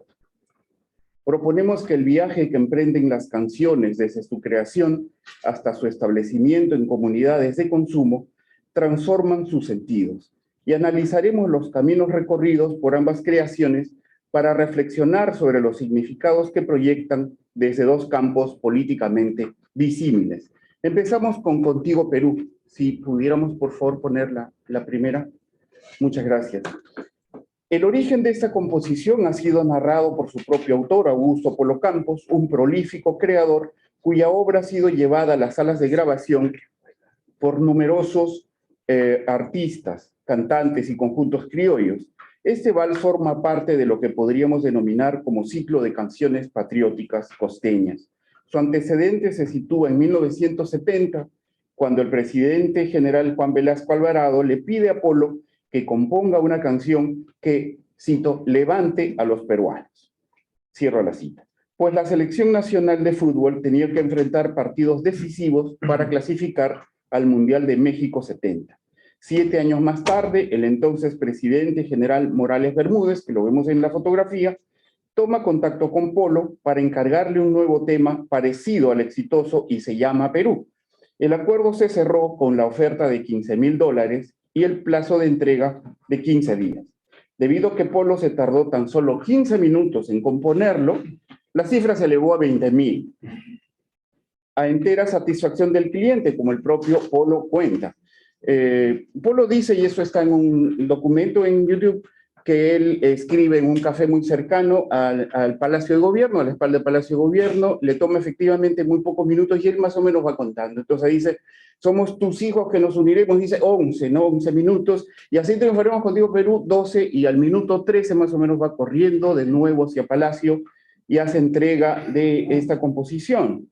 Y dice él, lo cito de nuevo, en ese momento quise ver ya en Palacio de Gobierno, en la Secretaría, en el despacho presidencial, cómo estaba el gesto del cliente. Así que lo miro de reojo al presidente y veo que sobre su polaca tenía unas lágrimas. No puede ser, dije. Y la gente estaba subida en la silla celebrando. Cierro la cita. El momento clímax, bueno, voy a leer apenas algunos fragmentos de Contigo Perú, que creo que es conocido. Dice, cuando despiertan mis ojos y veo que sigo viviendo contigo Perú, emocionado doy gracias al cielo por darme la vida contigo Perú. A triunfar peruanos que somos hermanos, dice la parte final, que se haga victoria nuestra gratitud, te daré la vida y cuando yo muera me uniré en la tierra contigo Perú. El momento clímax de esta creación de Polo contiene algunos ingredientes de significado ritual en la figura de unión entre el cuerpo inerte y el suelo patrio. Hay también otro momento de éxtasis cuando dice, te daré la vida, como si la existencia tuviese que convertirse en una ofrenda de sacrificio para que la patria se vivifique, recordando por momentos la retórica del heroísmo de un soldado. A diferencia del vals de la Guardia Vieja, el guardián que reclamaba una vez muerto, échenme al olvido, en Contigo Perú, el ego busca la eternidad que solo es posible, al parecer, lograr con una muerte que vivifique a la patria a través del sentido de sacrificio y sacralización. ¿Es Contigo Perú una canción nacionalista? Si el nacionalismo es, como señala Anderson, una forma alterada de conciencia, ¿hay algo de ello en el vals de Polo? Algunas corrientes del marxismo ortodoxo han defendido la idea de que el nacionalismo en los países colonizados es un paso necesario hacia la revolución socialista, en tanto contiene la expresión del sentimiento anticolonial. Por ello, la lucha contra el imperialismo, en el que lo cultural es fundamental, supone la reivindicación de los valores nacionales y el rechazo a lo extranjero que representa lo enajenante. De ahí también la exaltación de las culturas locales como valores en sí mismos. El análisis de Isaiah Berlin sobre el fenómeno del nacionalismo diferencia entre el levantamiento nacional y el nacionalismo propiamente. Más precisamente, Berlin señala que el sentimiento nacionalista no es intrínsecamente peligroso, solo se convierte en tal cosa, dice, cuando es exacerbado e inflamado y adquiere una condición patológica. Cierro la cita. En tal sentido, la canción de Polo parece situarse en el campo de un nacionalismo inocuo, pues no invoca un pasado real o imaginario, no contiene alusiones sobre una historia gloriosa o glorificada, y tampoco exalta la idea de una patria superior, sino que hace un llamado a la unidad de los peruanos de todas las regiones con la ya mencionada promesa de sacrificio final. La itinerancia de una obra, más allá de la propia voluntad del autor, es fundamental para comprender los distintos sentidos que puede alcanzar para las comunidades de consumidores, aquello que la musicología ha denominado negociación de significados. En el caso de esta composición de Polo, una parte importante de esa negociación es el resultado de la utilización propagandística, es decir, ideológica, que hacen de ella los sectores dominantes, como veremos a continuación. La música constituye un vehículo óptimo para colocar los hitos de los valores nacionales, pues su poder de movilización de emociones cala profundamente en las masas, reforzando contenidos ideológicos. Así el vals Contigo Perú fue elegido como el soundtrack por el gobierno militar de Morales Bermúdez para inscribir un poderoso mensaje de unidad entre los peruanos. Recordamos a la televisión de entonces, administrada por la Junta Militar, difundiendo sistemáticamente las imágenes de la celebración futbolística con la figura del propio general Morales Bermúdez, en la cancha de fútbol, ciñéndose la camiseta aún empapada de sudor que le había cedido el capitán del equipo, confundido en abrazos, vivas y gestos de victoria junto a los jugadores. Ese momento es la expresión del ritual religioso de que hablaba Anderson, que recurriendo a la exaltación simbólica, asociaba esa pieza musical con la narrativa de aquello que los peruanos podemos alcanzar si nos unimos, dejando atrás rivalidades y diferencias. Julio Mendívil, aquí presente, ha señalado acertadamente sobre este asunto del nacionalismo que, cito, lo que importa a los nacionalismos no es la música ni la tradición, sino la instrumentalización de esta para sus fines. Cierro la cita. En julio de 1977, el país fue sacudido por un gran paro general en el que participaron numerosas bases sindicales exigiendo la reposición de sus empleos y el respeto a sus derechos laborales, entre otras reivindicaciones que fueron violentamente reprimidas por la policía y el ejército. La contundencia del movimiento social de aquellos años fue determinante para el debilitamiento del gobierno de facto que en 1979 terminó convocando a elecciones generales y produciendo cambios profundos en la estructura política del país. Para enfrentar el ascenso del movimiento social, era clave instalar el discurso del progreso y la unidad, versus el atraso y el antipatriotismo. Y ahí estaba justamente Contigo Perú. El siguiente aspecto para la validación del discurso nacionalista está relacionado con la tradición, a través de un fenómeno que Hobsbawm ha denominado la invención de la tradición. Inventar tradiciones, dice él, es esencialmente un proceso de formalización y ritualización caracterizado por la referencia al pasado, aunque solo sea al imponer la repetición. En el caso del vals de Polo, la dimensión simbólica de la unidad de los peruanos logra que el factor de emotividad patriótica anule la capacidad de comprender su sentido utilitario. La palabra patria, con su poder movilizador, fue elegida por sobre nación o Estado, que hubieran causado distanciamiento o escepticismo. Patria es seno materno, cuna y vientre. Manifestarse contra ella, cuestionar su sacralidad, equivaldría a ser excluido del reino de los buenos hijos, entre comillas.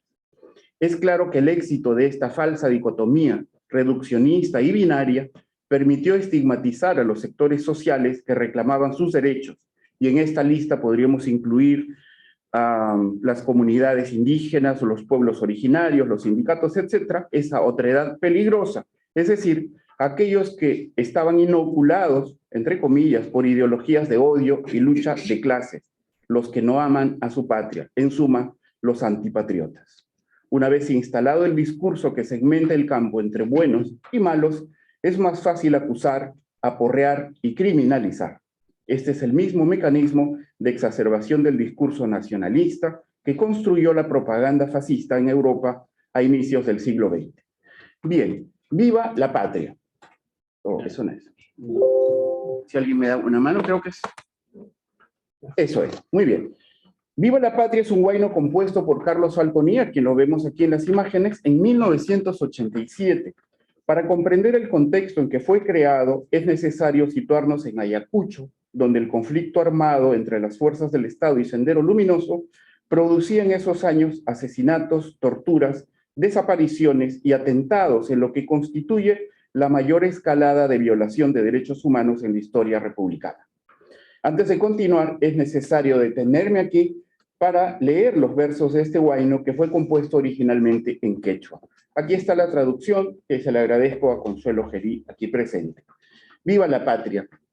Es canto lo que canto, es llanto este mi llanto, cuando los ojos de los niños se inundan de rencores.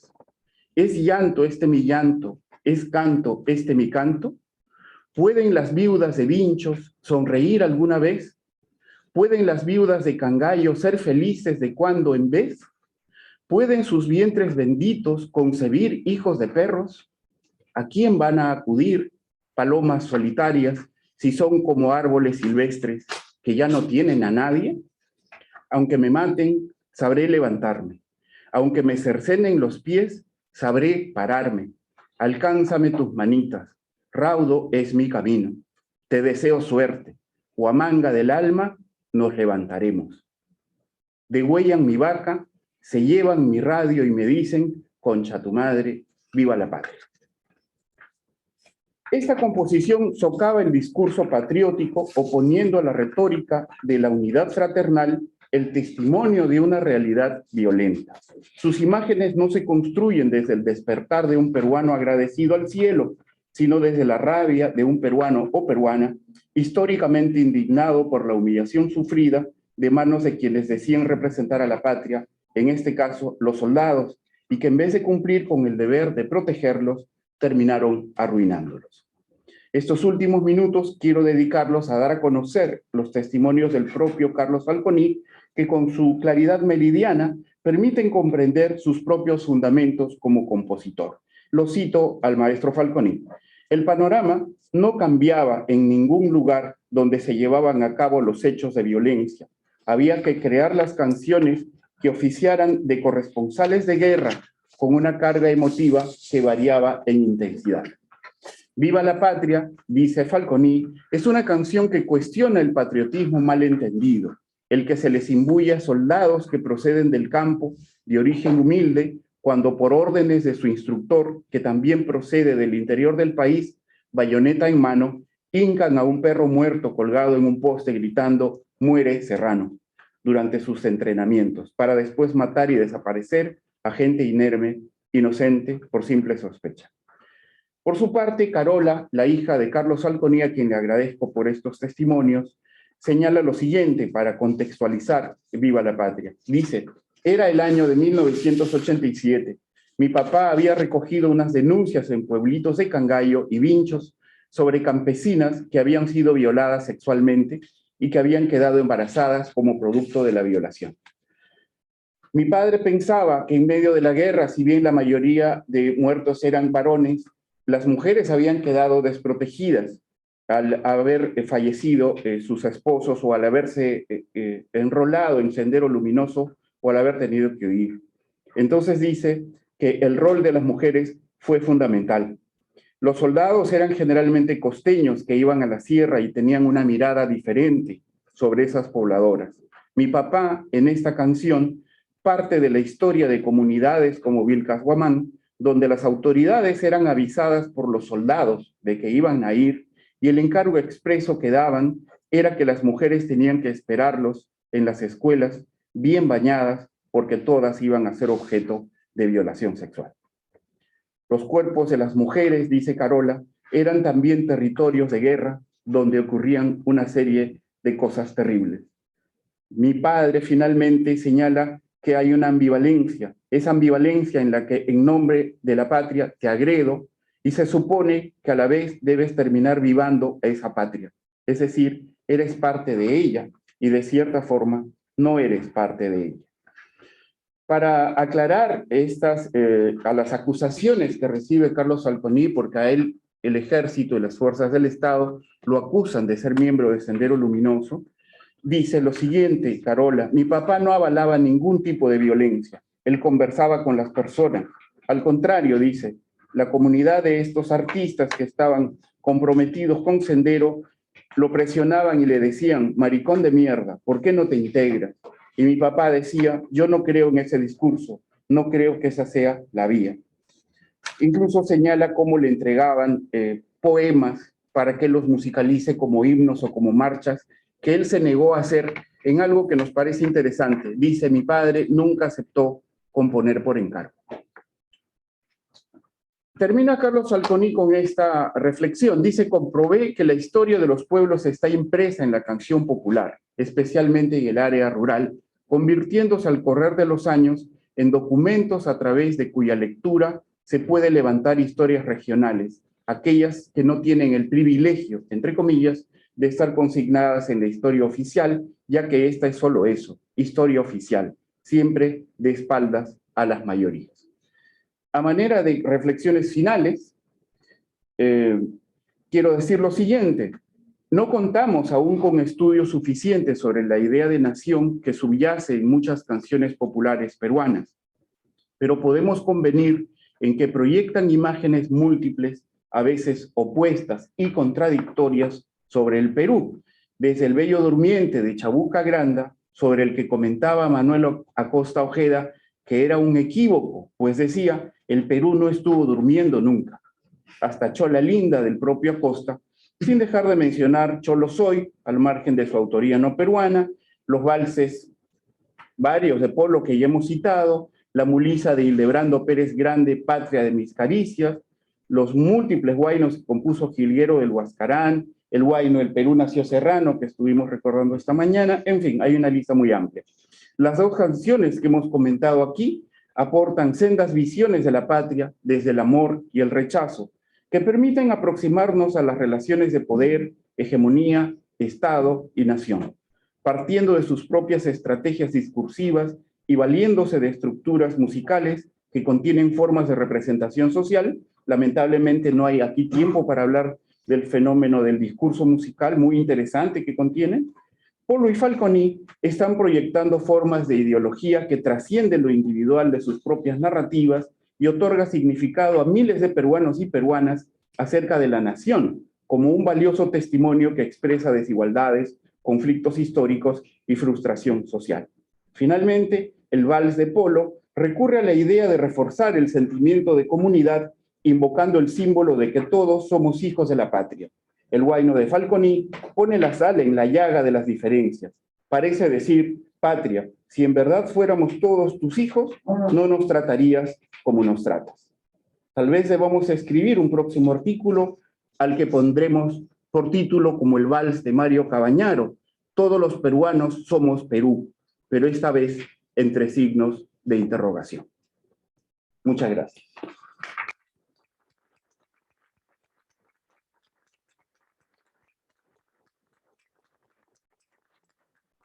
Muchísimas gracias, Marino, y gracias a todos los ponentes del día de hoy. Gracias, Carlos, gracias, Gerard, gracias, José Manuel. Muchísimas gracias a todos. Hemos terminado con las ponencias y vamos a pasar a las preguntas del día de hoy.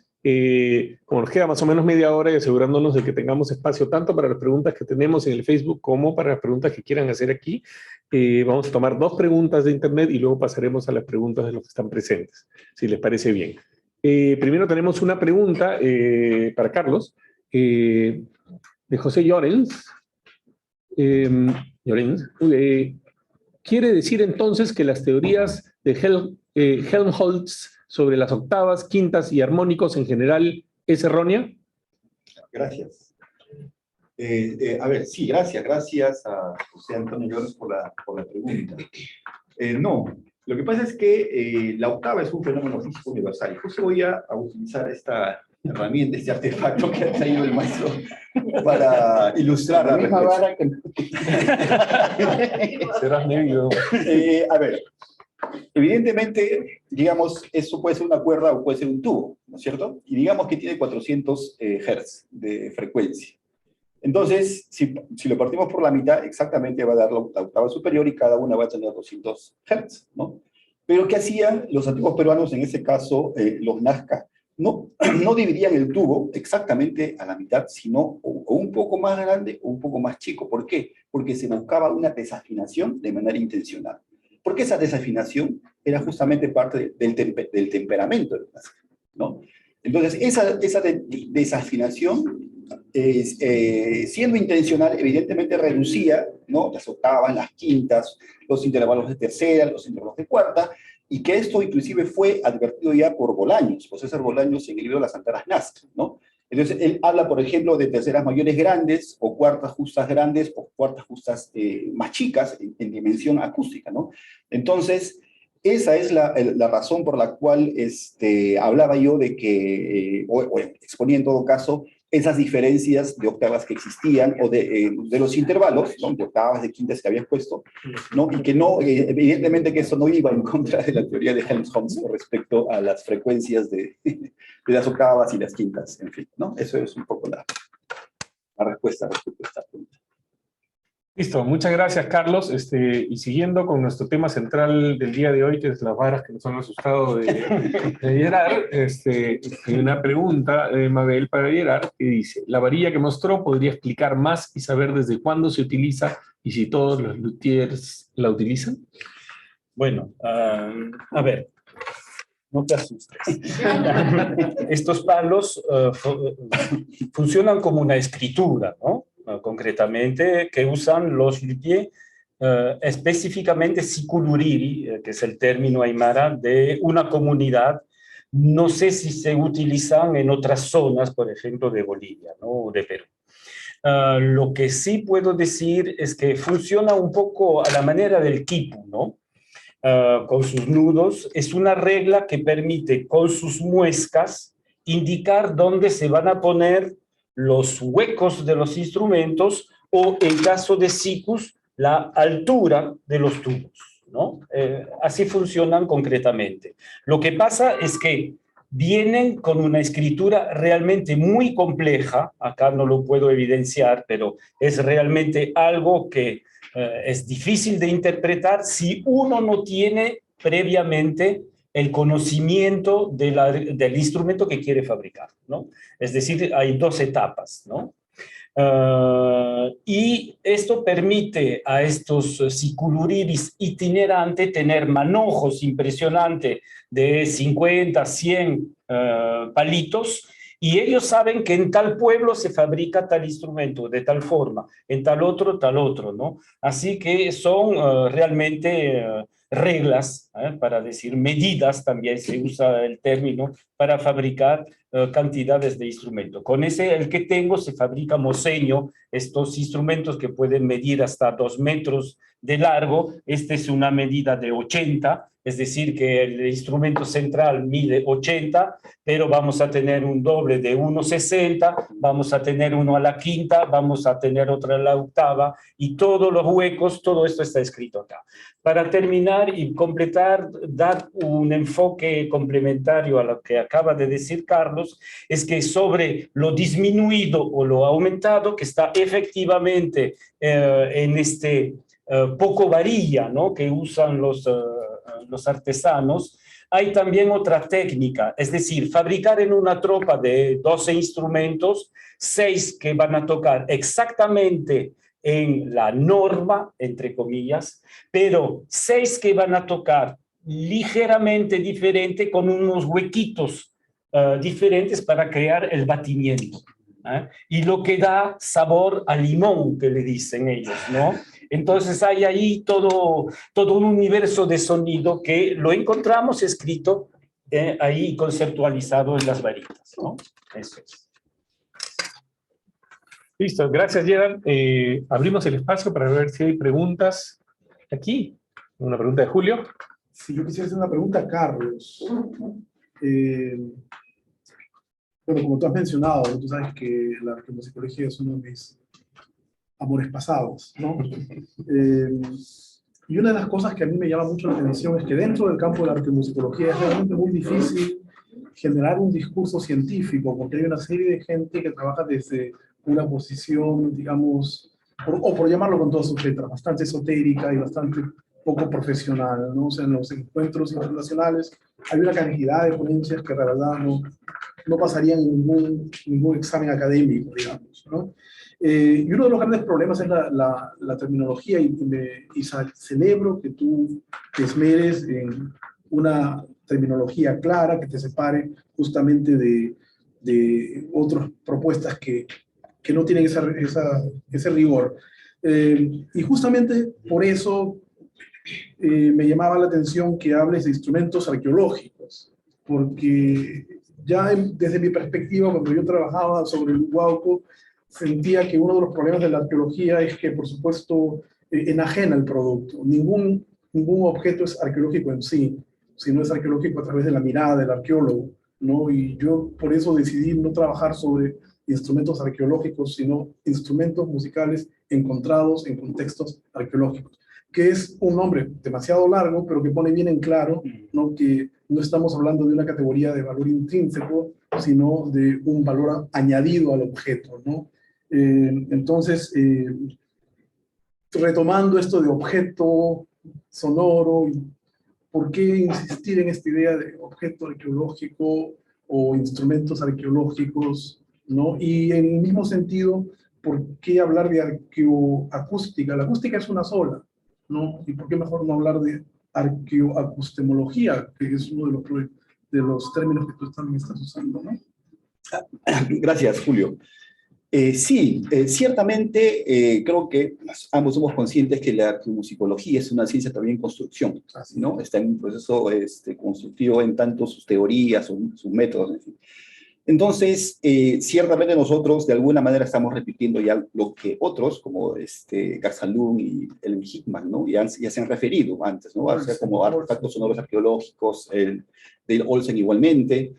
Entonces, nosotros como que un poco vamos tomando eso, pero me parece muy válido lo que estás diciendo, ¿no? Entonces, es ciertamente preferible hablar de artefactos sonoros, dijiste musicales, y yo sigo discrepando. Claro, claro. ¿No? Entonces, en contextos arqueológicos sí, ¿no? Entonces, parte justamente de la idea es de que a partir de esos encuentros nosotros justamente vayamos encontrando estas dudas, estas preguntas, esos cuestionamientos, porque justamente nos van a ayudar de repente a ir diseñando una teoría más apropiada para el estudio de este campo, ¿no?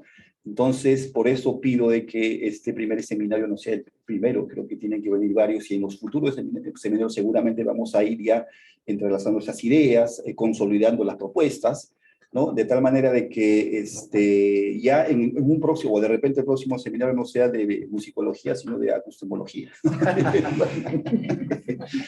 ¿No? Entonces, eso creo que es más...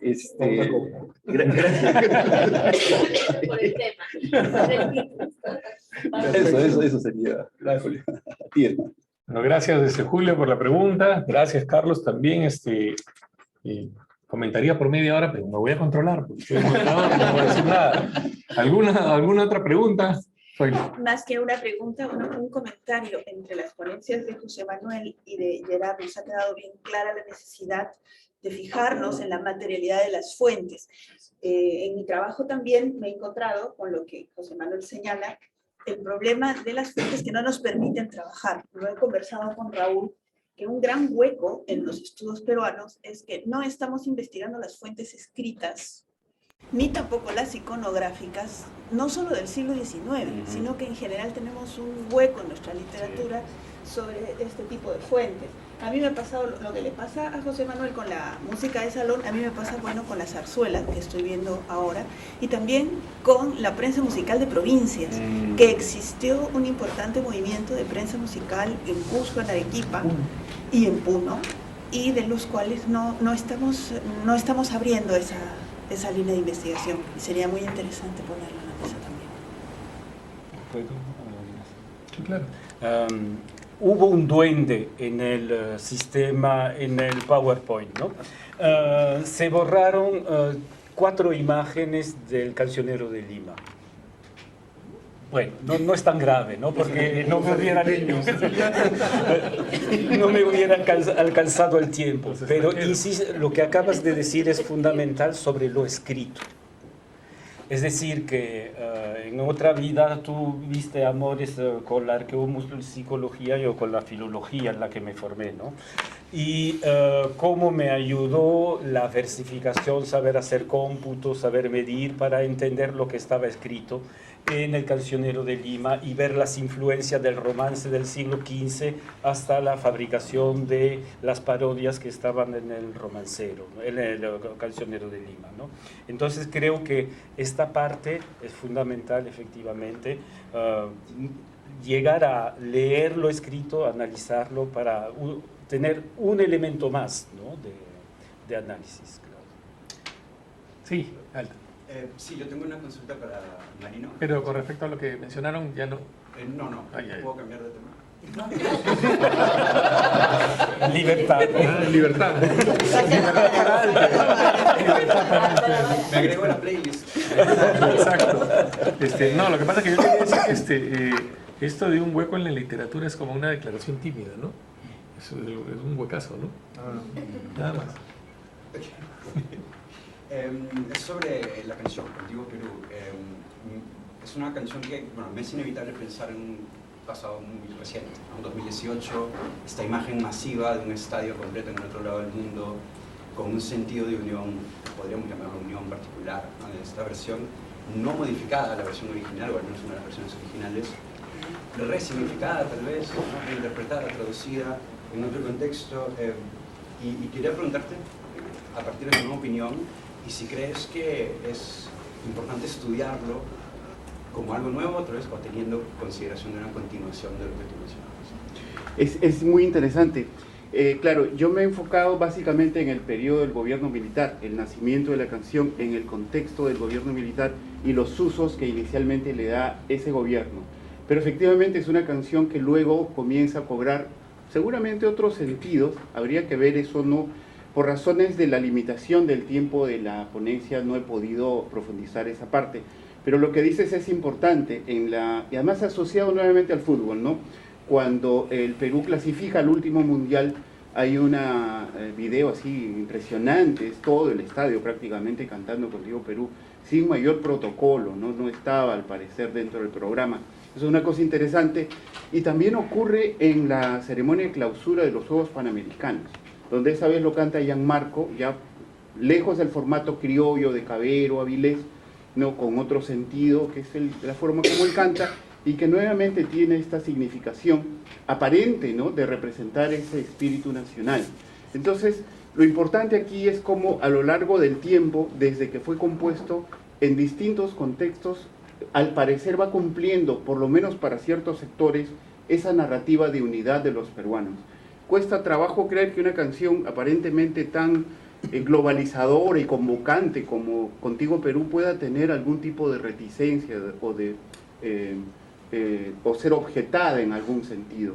Pero justamente lo que busco aquí a través de este análisis es comentar cómo hay otros sentidos de patria y cómo ese mismo heroísmo que más o menos insinúa el soldado que se puede sacrificar por su patria tiene una gran resistencia en la narrativa de otro compositor cuando es sometido o contrastado con una experiencia social violenta, ¿no? Básicamente es eso, ¿no?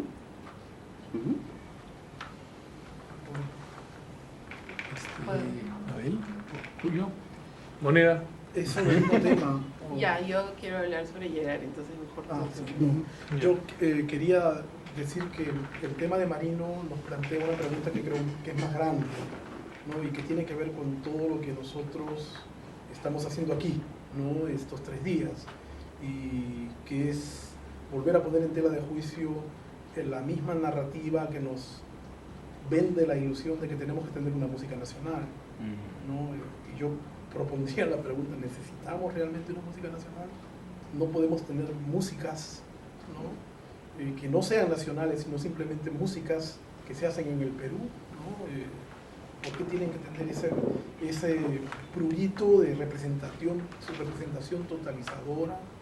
¿Qué es lo que nos lleva 100% peruano. 100% peruano, ¿no?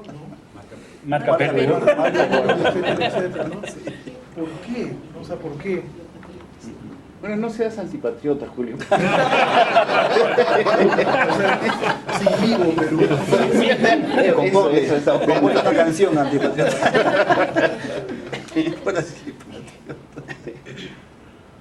Sí, Bueno, yo quería comentar, Julio, sobre lo que estás diciendo. No sé si es un problema eterno con mi trabajo musical, ¿no? Yo empiezo a hacer música electrónica con un proyecto que se llama El Lazo Invisible, y justamente lo que yo declaraba con el nombre, digamos, del proyecto, es que había un lazo invisible entre muchos elementos culturales que no tenían forma de identificarse y que formaban lo que yo era, y que esa era mi condición de peruano, digamos, ¿no? Peruano era lo que sea que se había sumado, y que ¿qué podría hacer yo para expresar una música que al mismo tiempo me conectara con mis comunidades, con mis entornos, con mi vida, y no me obligara a hacer una declaración estereotipada de nación de acuerdo a las necesidades de la nación-estado, ¿no? Y ese es un problema que hemos tenido muy fuerte también con la recepción de otros estilos musicales, como ya sabrán, donde si bien a veces logran filtrarse poco a poco, porque la cultura igual hace lo que quiere y no lo puedes detener, sí tienen momentos en los cuales hay una fuerte carácter obstructivo que está producido en base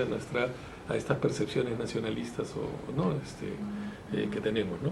Es un tema complicado. Sí, yo quería muy brevemente sobre lo que tú comentas, ¿no?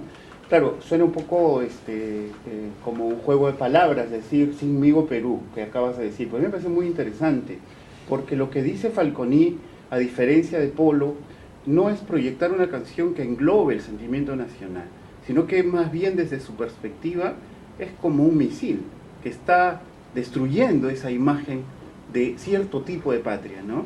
Que no se piense, por ejemplo, que Falconi no tenía un sentido de unidad o que él no quería la unión de los peruanos. Creo que todo lo contrario, y eso está muy claramente en su obra, sino que se trata de ver cuál es el tema con el Perú. Y además, cuando tú dices, ¿por qué tener una sola canción que nos englobe? Aquí habría que comprender que lo de Falconi va en el sentido de esta patria que me agrede. Yo pienso que si esa patria no la hubiera agredido, a él y a su comunidad, por supuesto, yo no veo que él la hubiera mencionado el tema, sinceramente. Entonces es una respuesta desde el dolor y desde la denuncia, ¿no? Y la exclusión, de acuerdo. Pueden seguir también. Todo lo que genere controversia, y justo decían que no había que como... Sí, yo estoy ahí como... con el mechero, sí, todo. Pero de hecho sí, yo vine muy interesada en la mesa por las exposiciones, las otras dos también muy buenas, pero de Gerard y de José Manuel, porque yo recién estoy entrando en la musicología, por si acaso, pero de hecho una de mis grandes angustias era, bueno, yo no soy músico, ¿qué voy a hacer? Pero acá, gracias a Zoila también, me he introducido al mundo de la materialidad, ¿no? del objeto musical. Y más que una pregunta, es como un comentario, ya que trajiste a los literatos en tu ponencia, que es mi cantera. Creo que sí, que es algo con lo que yo me he topado al tratar de hacer mi investigación, es los vacíos que hay, y que felizmente he podido llenar con las herramientas que me dio la literatura. Y yo de un periodo un poco más adelante que el tuyo, 1960, en los discos, y no sé si eso puede verse, por ejemplo, en el material que tú has mostrado, pero también la necesidad de ponerle un ojo al discurso textual, ¿no? Usar herramientas, así como tú has mencionado muchos títulos interesantes también, libros como los de Fairclough, que te muestran cómo todo esto se va a desarrollar. Y lo más curioso es que entonces dentro del objeto musical, que se puede considerar unitario, englobador, encuentras muchas contradicciones entre lo que suena y entre lo que se expone visualmente y entre lo que se dice respecto a la música, ¿no? Porque además vas a entrar dentro de un sistema que también se da, por ejemplo, en los pósters de los coliseos nacionales, ya en una jerarquía que, aunque algunos se nublen, también interfiere en la producción musical. Sobre referencias teóricas que puse ahí, bueno, fue un poco en plan de broma, no sé si hay que decirlo así. Son todos títulos franceses, ¿no? Intencionalmente franceses, para volver a lo que... Nacionalista. Claro, a eso iba. Porque que es una cosa que sí... se dijo al inicio, el lunes, ¿no? Aludiendo a una tesis francesa, ¿no? Muy buena sobre música afroperuana, a veces la limitación que nos trae la escritura de textos fundamentales no traducidos y que están en otro idioma, ¿no? Y por eso lo puse, ¿no? Hubiera podido poner a Blacking, hubiera podido poner a una requetefila, Peterburg y todos, ¿no? Bueno, que todos conocemos, ¿no? Pero también por ahí iba un poco las referencias que puse, ¿no? ¿Alguien más que quiera comentar? Por ahora aquí no. Pero a lo mejor de todo lo que están comentando hay una pregunta interesante por hacer también, ¿no? Por ejemplo, estamos en un seminario internacional de musicología peruana y peruanista. Yo recuerdo mi entrenamiento universitario de los 80s y los 90s, donde estaba como un poco prohibido hablar de estas cosas únicas, ¿no? Entonces era más bien sería hablar de peruanismos o musicologías o, ¿no? Religiones, culturas, ¿no? Esta noción de pluralidad que a lo mejor sería saludable implementarla como nomenclatura de trabajo, ¿no? Un modelo taxonómico que te divida de una manera más amplia las posibilidades y te da también puertas de salida y lugares de escape para no tener que verse forzado un poco a estos conceptos generales, a veces que tienen fronteras muy delineadas en su naturaleza misma y que son difíciles de escapar, digamos, ¿no? Entonces eso es, a lo mejor el próximo año hacemos un seminario de musicologías, de peruanidades, no sé, ¿por qué no? ¿No? Seminarios. Te pones ese a todo lo de cualquier palabra que te ocurra. ¿Ibas a comentar, creo? No, Carlos, estaba viendo. Carlos, sí. Sí, de repente un poco manera ya de cerrar esta mesa. No cierres. Contar una... No, comentarles una anécdota que ocurrió a Arnaud Gerard Ardenois, que debes conocer. Sí, bueno, mi amigo, siempre todo lo que hemos medido así, lo hemos hecho con sonagrama. Ya, correcto, medido, ¿no? correcto. Bueno, claro. Sí, y justo tiene que ver con lo que comentó últimamente el doctor Gerard respecto a estas desafinaciones que generan batimentos y estos batimentos que responden justamente a los aspectos estéticos también, ¿no? No he mencionado, evidentemente, es muy corto el tiempo. Por ejemplo, también a José Pérez de Arce, es un musicólogo chileno que ha trabajado mucho sobre este tema, y él, por ejemplo, establece un viaje de 3.000 años desde Paracas, de ese sonido tara, de ese sonido redoblante, sonidos pulsantes, hay un término más por ahí, ¿no? Desde Paracas hasta la actualidad, y que se ha esparcido tanto hacia el norte, hacia el sur, hacia Chile y hacia nuestro lado también. Y bueno, la anécdota es de que cuando Arnois llega a Bolivia, ¿no? Entonces él, evidentemente, capturado por el mundo andino, en fin, él decidió irse a Bolivia y como músico también él construye una tropa de antaras, ¿no? O de sicus, perdón. Pero los construye pues con su afinador con 440. Exactamente, ¿no? Entonces él estaba haciendo pues un trabajo excelente, ¿no? Con una tropa prepara de cicus y los pone pues en exhibición. Y resulta que una tropa, ¿no? Una caravana de aymaras pasa por su tienda, digamos, y ve pues el conjunto de antaras y se lo piden comprar, pero antes lo van a probar. Entonces empiezan a tocar todo. Y para Arnaud Gerard le sonaba pues fantástico, afinadísimo y todo perfecto, ¿no? Entonces termina de tocar, sí, gracias, le dice. ¿No lo van a comprar?, dice Arnaud. No, ¿por qué? Porque está jamia, dice. Jamia sin gusto, sin sabor, sí. Como decía, ¿no? Le falta su acidez. Eso, con eso quería, de repente nos decía, la mesa se cierra. Nos vamos al café. Algunos. Bueno, entonces, sí, como muchas gracias a todos los que han venido, a todos los que están aquí presentes, los que están con nosotros en Facebook y han escuchado todas estas ponencias que no solamente son informáticas y educativas, sino motivadoras, porque es fabuloso escuchar a la gente hablar de música. Yo me quedaría todo el día. Pero como no somos peruanos y somos, ¿no? Entonces no creemos en el país, vamos a terminar no en hora peruana, sino en hora alemana 3 minutos antes. ¿Ok? Para romper el modelo. Muchísimas gracias a todos. Bravo. Muchas gracias.